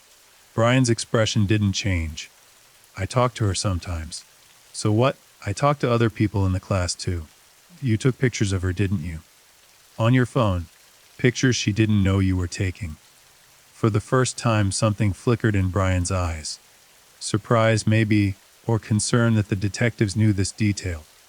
"I don't know what you're talking about," he said. "Come on, Brian. We've talked to people who saw you taking pictures. We know you were interested in Cindy, probably more than you're willing to admit, so I thought she was pretty." That's not a crime. "No, it's not. But stalking is, and murder definitely is. Bryant's stalk anyone. And I definitely didn't murder anyone." Detective Chen leaned forward slightly. "Where were you on the night of September 28th? Between the hours of 10 p.m. and 2 a.m. I was home. Can anyone verify that?" "No, I live alone." "What were you doing?" working on a programming assignment. I had a project due for one of my classes. On a Friday night, you were home alone working on homework. Les, I don't really go out much, Detective Wong spoke up. Brian, do you own a car? Yes, what kind? A Honda Accord car. Brian hesitated for just a fraction of a second. Blue. Dark blue. Yes. That's interesting, Detective Wong said, because we have evidence that someone in a dark blue sedan was following Cindy in the weeks before her death. Multiple witnesses saw this car. Traffic cameras captured it following her on several occasions. Brian's face remained carefully neutral, but his hands, which had been resting calmly on the table, now gripped each other tightly. I don't know anything about that, he said. Really? Because we have you in a business statistics class with Cindy, where multiple classmates say you made her uncomfortable with your attention. We have you driving a car that matches the description of the stalker's vehicle. And we have you with no alibi for the night she was murdered. That's a lot of coincidences, Brian. I want a lawyer, Brian said suddenly, his voice flat. The interview came to an abrupt halt. Once a suspect invokes their right to an attorney, all questioning must stop immediately. Detective Chen felt a flash of frustration, but maintained his professional composure. That's your right, he said. We'll arrange for you to call an attorney. Brian was moved to another room while the detectives regrouped. The fact that he had immediately asked for a lawyer was telling. Innocent people sometimes asked for lawyers, of course, but in Detective Chen's experience, it often indicated that the person knew they were in serious trouble. What do you think? Detective Wong asked. I think he's our guy, Detective Chen said. The car, the stalking behavior, the interest in Cindy, no alibi, it all fits. But we still don't have physical evidence linking him to the murder. We need that search warrant. The detectives had been recording the interview with Brian, and they now had his admission that he owned a dark blue Honda Accord and had no alibi for the time of the murder. Combined with the witness statements about his behavior toward Cindy, and the traffic camera footage showing a car matching his vehicle following her, it was enough to take to a judge. Detective Chen spent the next several hours preparing a detailed affidavit for a search warrant. He outlined all the evidence they had collected: the stalking reports, the traffic camera footage, the witness statements from classmates, Brian's ownership of a vehicle matching the stalker's car, his lack of alibi, and his suspicious behavior during the interview. At 8:30 p.m., he appeared before a judge and presented his case. The judge read through the affidavit carefully, asked several questions about the evidence, and then signed the warrant authorizing a search of Brian Cho's apartment, his vehicle, and his person. The search would be conducted first thing the next morning. Brian would be held overnight at the station, and once the search was complete, detectives would have a better sense of whether they had enough evidence to charge him with murder. As Detective Chen left the courthouse with the signed warrant in hand, he felt a mixture of anticipation and apprehension. Tomorrow they would search Brian Cho's apartment and car. Tomorrow they might find the evidence that would prove Brian had murdered Cindy Song, or they might find nothing, and the investigation would be back to square one. Either way, Detective Chen was determined to find the truth. Cindy Song deserved justice, and he would not rest until her killer was brought to account for what they had done. The search of Brian Cho's apartment began at 6:00 a.m. on October 9th. A team of detectives and crime scene technicians arrived with a signed warrant, ready to methodically examine every inch of Brian's living space for evidence that might connect him to Cindy Song's murder. Brian had been informed of the search and was being held at the police station while it was conducted. His attorney, a public defender named Robert Kim, who had been assigned to his case the previous evening, had advised him not to make any further statements to police. Brian had followed this advice, sitting silently in a holding cell while detectives prepared to tear apart his life looking for proof of murder. Detective Chen led the search team into Brian's apartment. It was a small one-bedroom unit, modestly furnished with the kind of cheap furniture that came from discount stores. The living room contained a worn couch, a coffee table, and a desk with a computer setup that looked expensive and well-maintained. The bedroom held a single bed, a dresser, and more computer equipment. What immediately struck Detective Chen was how impersonal the space felt. There were no photographs on the walls, no decorations that suggested hobbies or interests beyond computers. The apartment felt less like a home and more like a place where someone simply existed between other activities. Let's start with the obvious places, Detective Chen told his team. Closets, under the bed, bathroom, anywhere someone might hide bloody clothing or a weapon. Then we'll move to the less obvious spots. Two technicians began in the bedroom, systematically going through the closet and dresser drawers. They examined each piece of clothing carefully, looking for blood stains that might have survived washing or evidence that clothing had been recently discarded or destroyed. In the closet, they found several pairs of jeans, some t-shirts, a few button-down shirts and a jacket. None of the clothing showed obvious signs of blood. The technicians bagged several items to be examined more carefully at the lab under specialized lighting that could detect blood and after laundering. Under Brian's bed, they found several cardboard boxes. One contained old textbooks and class notes. Another held computer parts and cables. But the third box made Detective Chen's pulse quicken. It was filled with photographs. Hundreds of them printed on regular printer paper, some in color and some in black and white. The technician pulled out a handful and spread them on the bed. They were all photographs of women. Young women, college-aged, captured in various locations around what appeared to be the Cal State LA campus. Some were sitting in classrooms. Others were walking across campus. Some were in coffee shops or libraries.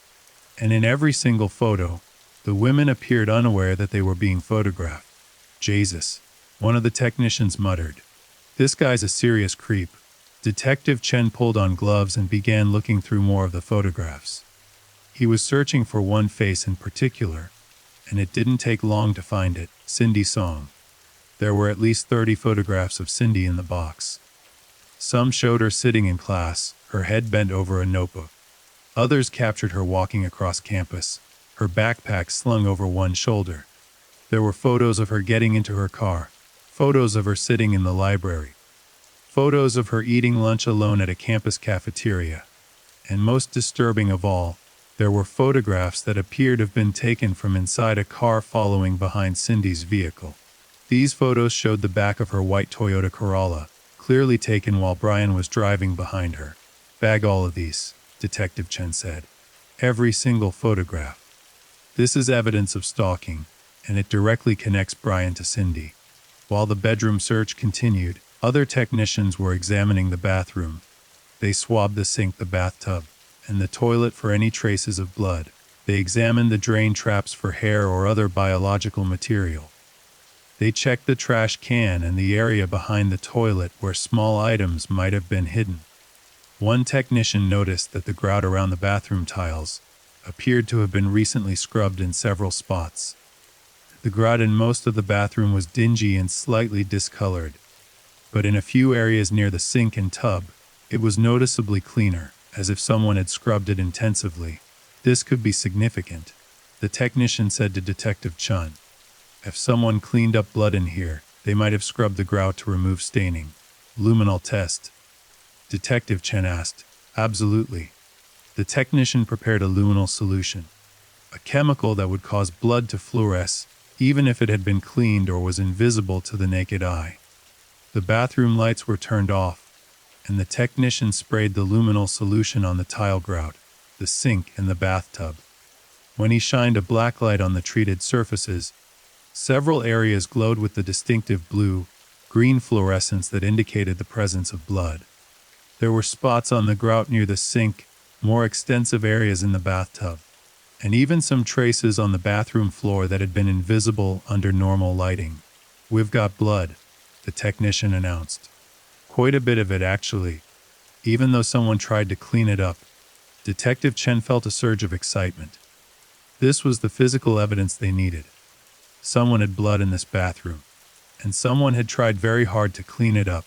If DNA testing proved that the blood belonged to Cindy Song, it would be damning evidence against Brian Cho. In the kitchen, detectives found a set of knives and some basic tools, but nothing that immediately stood out as a potential murder weapon.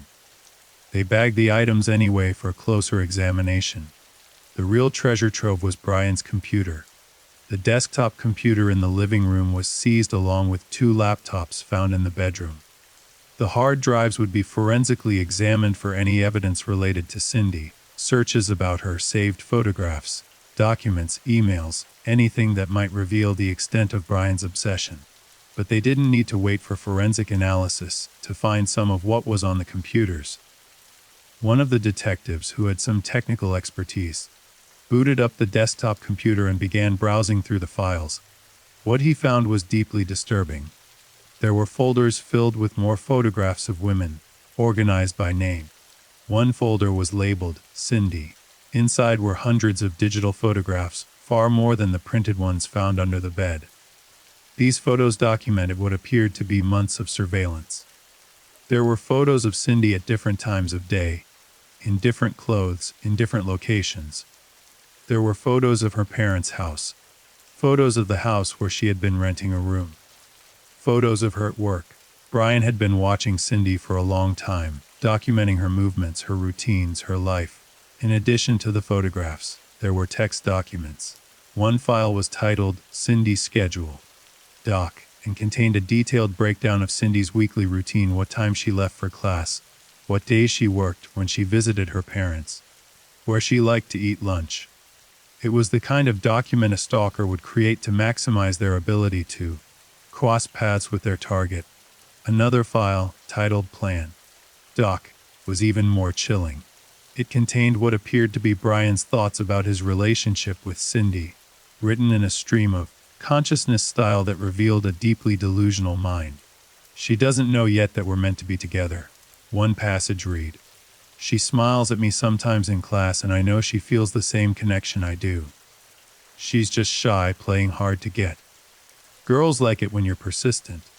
I need to find a way to show her how perfect we would be together." Further down in the document, the tone became darker. "She's dating someone else, some guy who doesn't appreciate her. He doesn't understand her like I do. She deserves better. She deserves me. Maybe if that guy wasn't in the picture, she would see that we belong together." And then, most disturbing of all, an entry dated September 20th, just 9 days before Cindy's murder. "She won't even talk to me anymore. She avoids me. She moves seats in class to get away from me. She thinks I don't notice, but I see everything. I know everything about her. She can't just ignore me like this. I've been so patient, so kind, and this is how she treats me. Something has to change. I need to make her understand." Detective Chen read these passages with a growing sense of certainty. Brian Cho was not just a stalker, he was a dangerous, obsessed individual who had become fixated on Cindy's song and had reacted with rage when she rejected his attention. "Print all of this," Detective Chen told the detective at the computer. "Every file that mentions Cindy, every photograph, every document. This is motive, this is obsession. This connects Brian directly to the victim." The search of Brian's car, the dark blue Honda Accord parked in his assigned spot at the apartment complex, yielded additional evidence. The interior of the car was relatively clean, but crime scene technicians found several items of interest. In the trunk, they discovered a tire iron that appeared to have been recently cleaned. The metal surface was sheenier than would be expected for a tool kept in a trunk, suggesting it had been wiped down or scrubbed. The tire iron was bagged as potential evidence. More significantly, when technicians examined the car's interior with luminol, they found traces of blood on the driver's side floor mat and on the inside of the driver's door handle. Someone had blood in this car, and someone had tried to clean it up. Technicians also found several long dark hairs caught in the weather stripping of the front passenger door. These hairs appeared similar to Cindy Song's hair, but they would need to be analyzed to confirm a match. By noon, the search was complete. The evidence collected was extensive: the stalking photographs, the computer files documenting Brian's obsession, the blood traces in the bathroom and car, the tire iron from the trunk, the clothing items for testing, and numerous other pieces of potential evidence. Detective Chen stood in Brian's apartment, looking around at the space that had belonged to a murderer. He felt confident now that they had the right person. The evidence was overwhelming. Brian Cho had been obsessed with Cindy's song, had stalked her for months, and when she rejected his attention, he had killed her in a fit of rage. But confidence wasn't enough. They still needed the forensic evidence to definitively link Brian to the murder. The blood found in his apartment and car needed to be tested. The tire iron needed to be examined to see if it matched the injuries inflicted on Cindy. The timeline needed to be reconstructed to prove that Brian had the opportunity to commit the murder. Back at the police station, Brian sat in an interview room with his attorney. Detective Chen entered with Detective Wang, carrying folders full of the evidence they had just collected. "Brian, we need to talk about what we found in your apartment," Detective Chen said. Robert Kim, the attorney, held up a hand. "My client will not be making any statements." "That's fine. He doesn't have to say anything. But I want him to know what we found." Detective Chen opened one of the folders and pulled out several of the photographs of Cindy. He spread them on the table.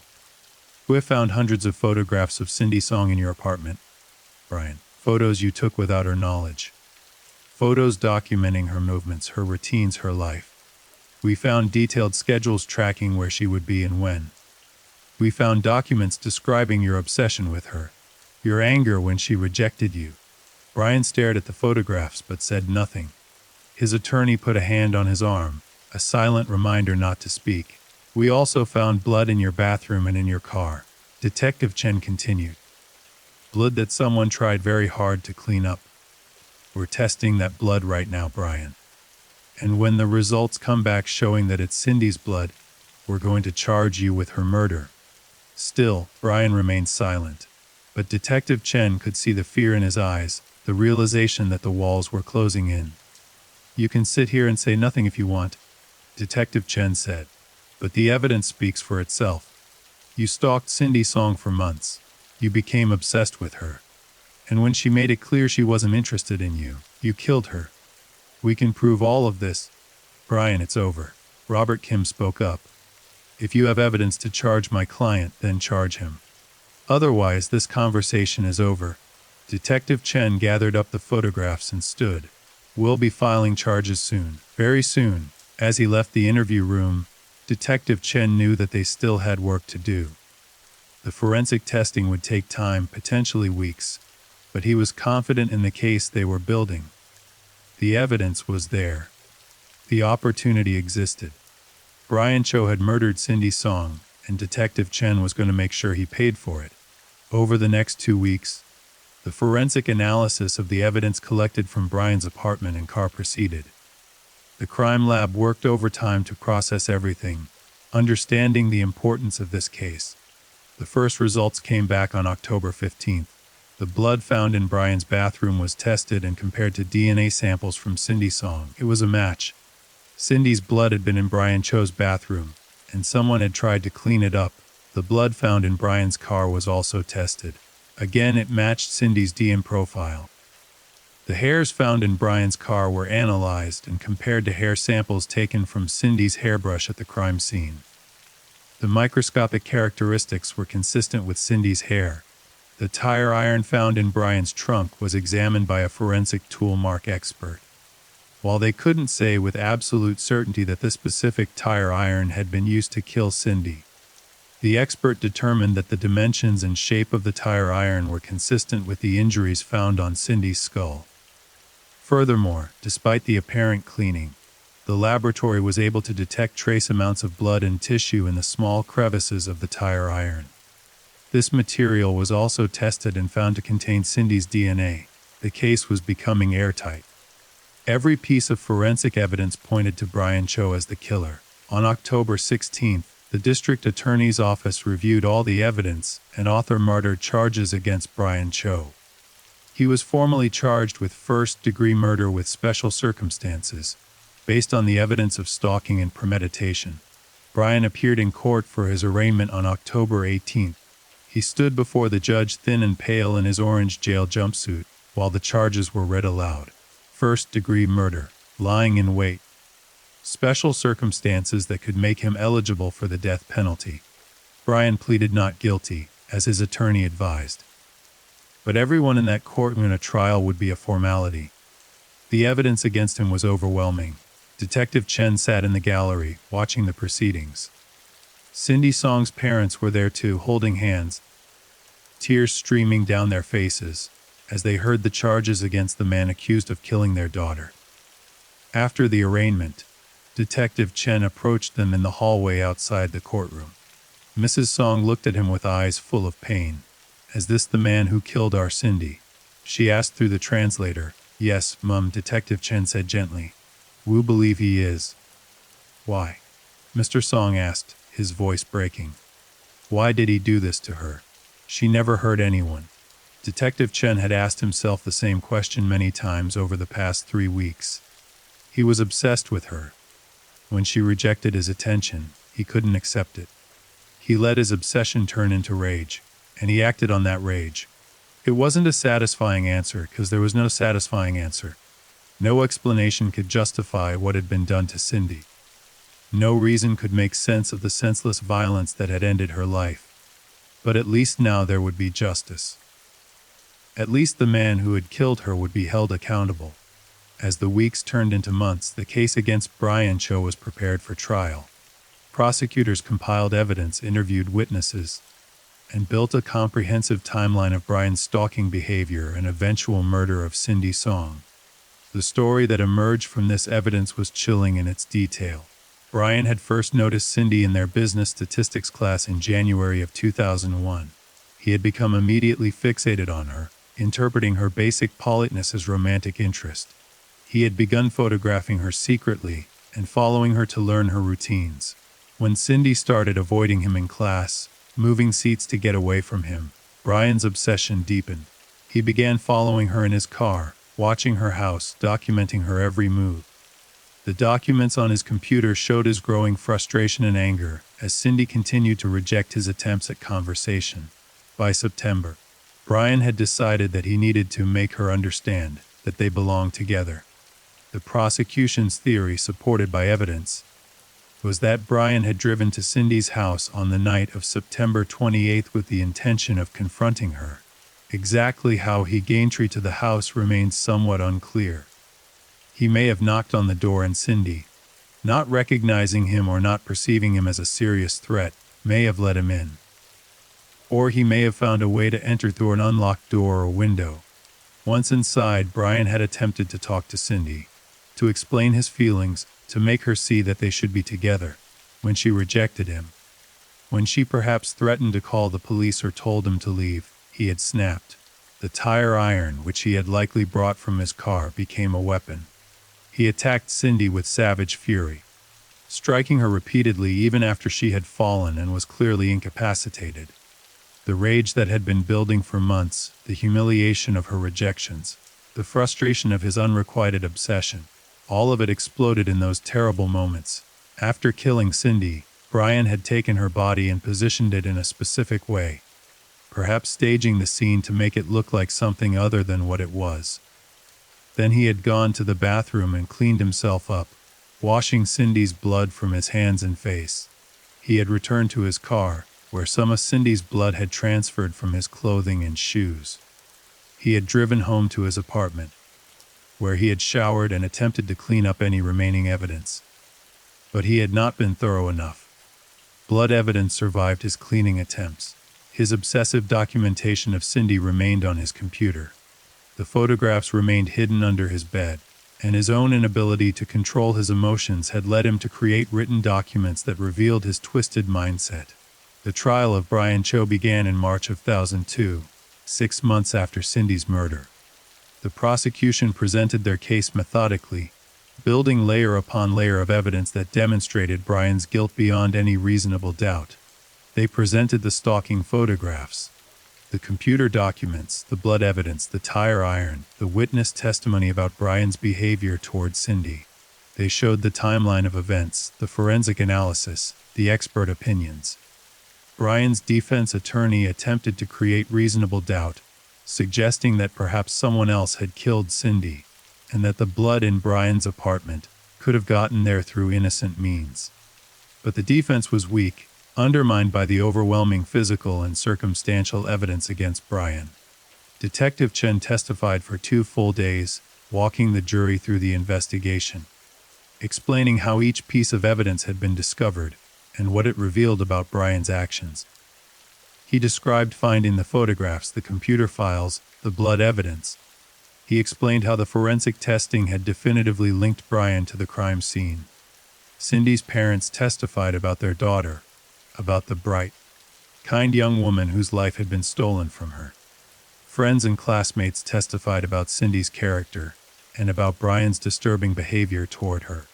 The medical examiner testified about Cindy's injuries, about the brutal nature of the attack, about how she had suffered before throughout the trial. Brian sat at the defense table, his expression blank and emotionless. He showed no remorse, no reaction to the testimony about what he had done to Cindy. It was as if he had disconnected completely from the reality of his actions. The jury deliberated for less than 4 hours before returning with their verdict. Guilty of first-degree murder. Cindy's parents wept when they heard the verdict. Detective Chen felt a deep sense of satisfaction and relief. Justice had been served. During the penalty phase of the trial, the jury had to decide whether Brian Cho should receive the death penalty or life in prison without the possibility of parole. The prosecution argued for death, citing the premeditated nature of the crime, the stalking behavior that preceded it, and the brutal manner in which Cindy had been killed. The defense argued for life in prison, presenting evidence of Brian's social difficulties and suggesting that he had mental health issues that had contributed to his actions. After 3 days of deliberation, the jury returned with their recommendation: life in prison without the possibility of parole. Brian Cho would spend the rest of his life behind bars, never again free to walk the streets, never again able to victimize another woman.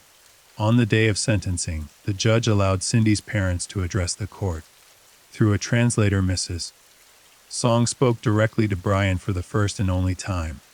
"You took our daughter from us," she said, her voice shaking with emotion. "You took her future, her dreams, everything she could have been. You destroyed our family.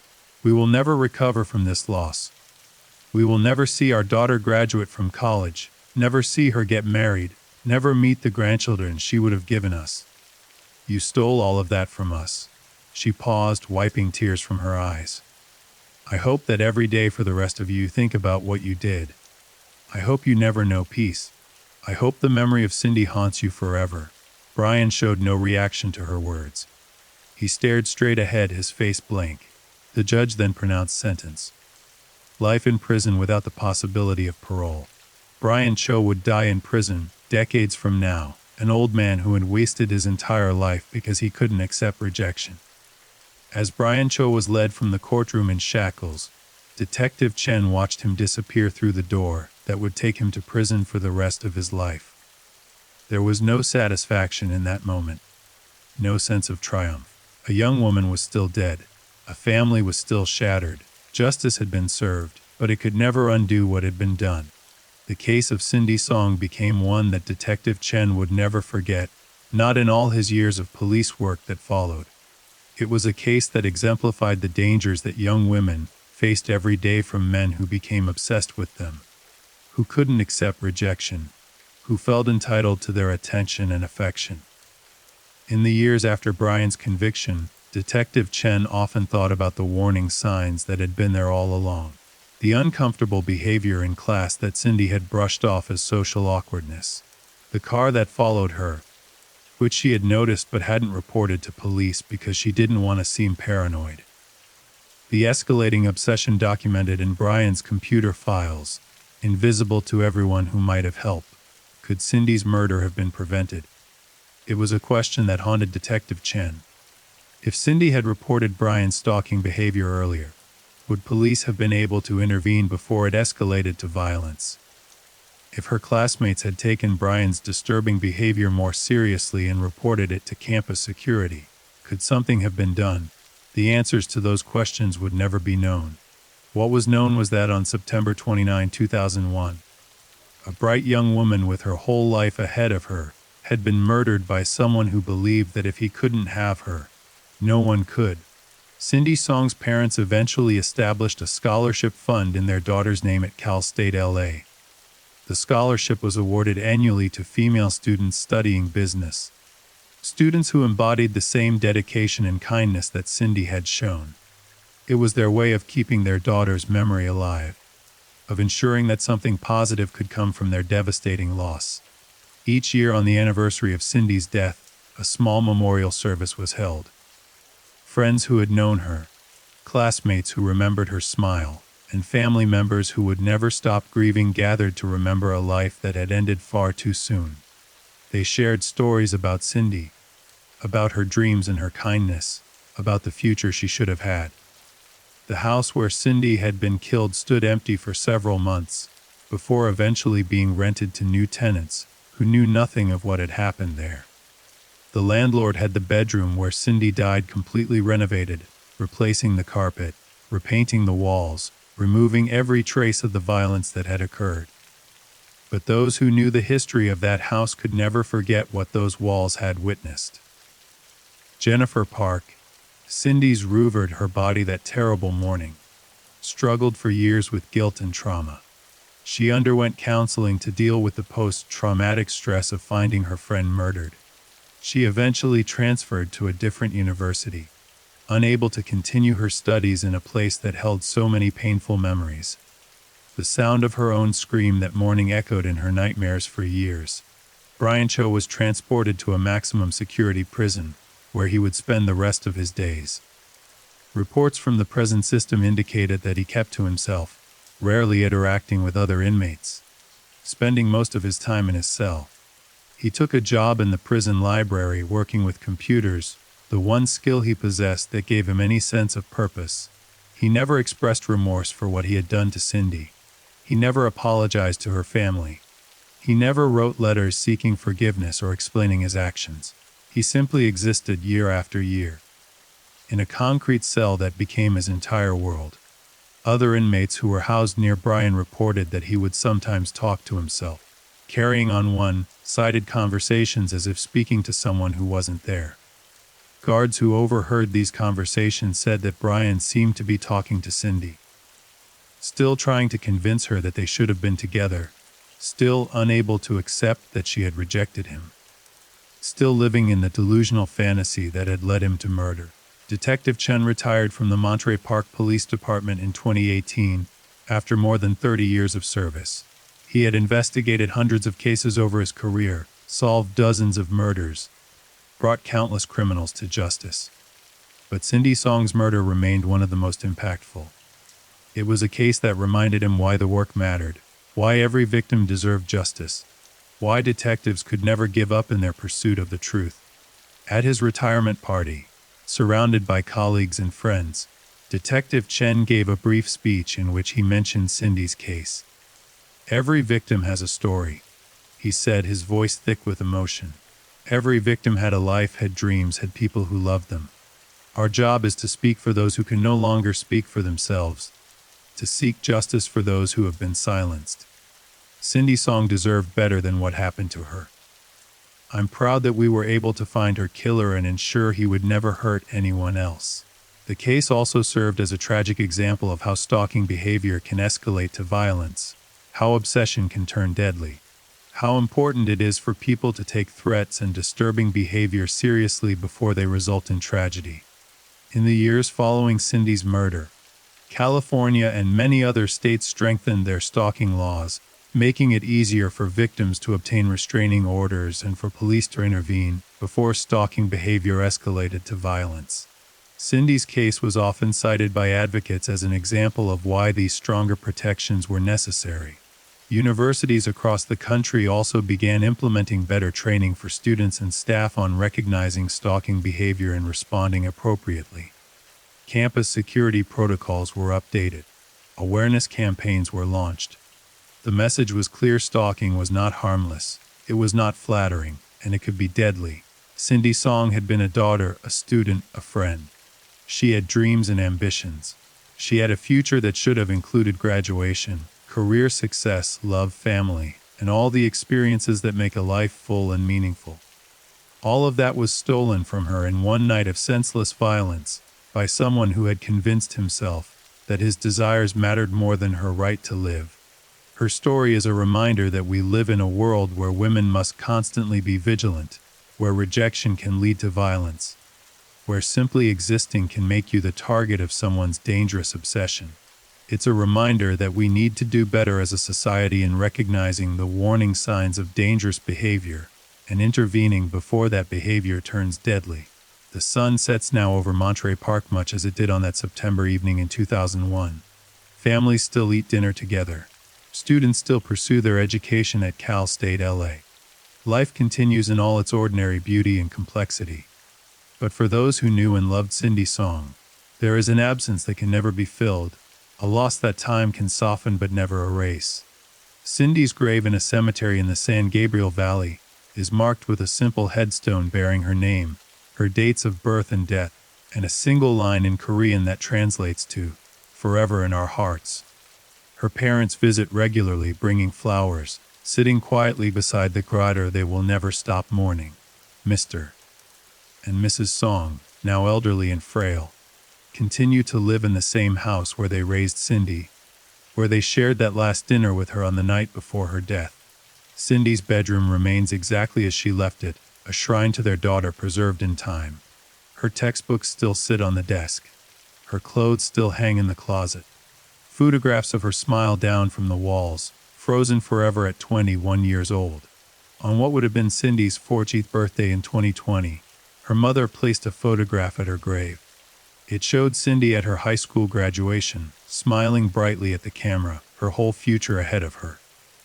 Looking at that photograph, it's impossible not to think of everything that was lost, everything that could have been. The case of Cindy's song stands as a testament to the devastating consequences of obsession and the importance of vigilance in protecting those who are vulnerable to violence. It reminds us that evil doesn't always announce itself with obvious signs. Sometimes it hides behind a quiet demeanor and awkward social skills. Sometimes it builds slowly over months of stalking and obsession, before finally exploding in a moment of brutal violence. But it also reminds us of the dedication of those who seek justice for the victims of such violence. Detective Chen and his team worked tirelessly to find Cindy's killer, following every lead, examining every piece of evidence, refusing to give up until they had the answers they needed. Their work ensured that Brian Cho would face consequences for his actions, that he would never have the opportunity to harm another woman. In the end, that is all we can do when confronted with such tragedy. We can seek justice for those who have been wronged. We can remember those who have been lost. We can honor their memory by working to create a world where tragedies like Cindy's murder become increasingly rare. How could someone do this? The world still struggles to understand this level of cruelty. This case reminds us that evil can hide in plain sight, that obsession can consume a person until they become capable of unspeakable acts, that we must always remain vigilant in protecting the vulnerable among us. Cindy's song deserved to live. She deserved to achieve her dreams, to love and be loved, to experience all the joys and sorrows that make up a full human life. That was taken from her by someone who saw her not as a person with her own autonomy and desires, but as an object to possess. Her memory lives on in the scholarship that bears her name, in the students who benefit from it each year, in the strengthened laws that protect other potential victims, and in the hearts of all who knew and loved her. Thank you for listening to the story of Cindy Song. If you found this case compelling, please leave a comment and subscribe to the channel. Remember to stay aware of those around you, to take stalking behavior seriously, and to report any concerns to the authorities before they escalate. Good night, and stay safe.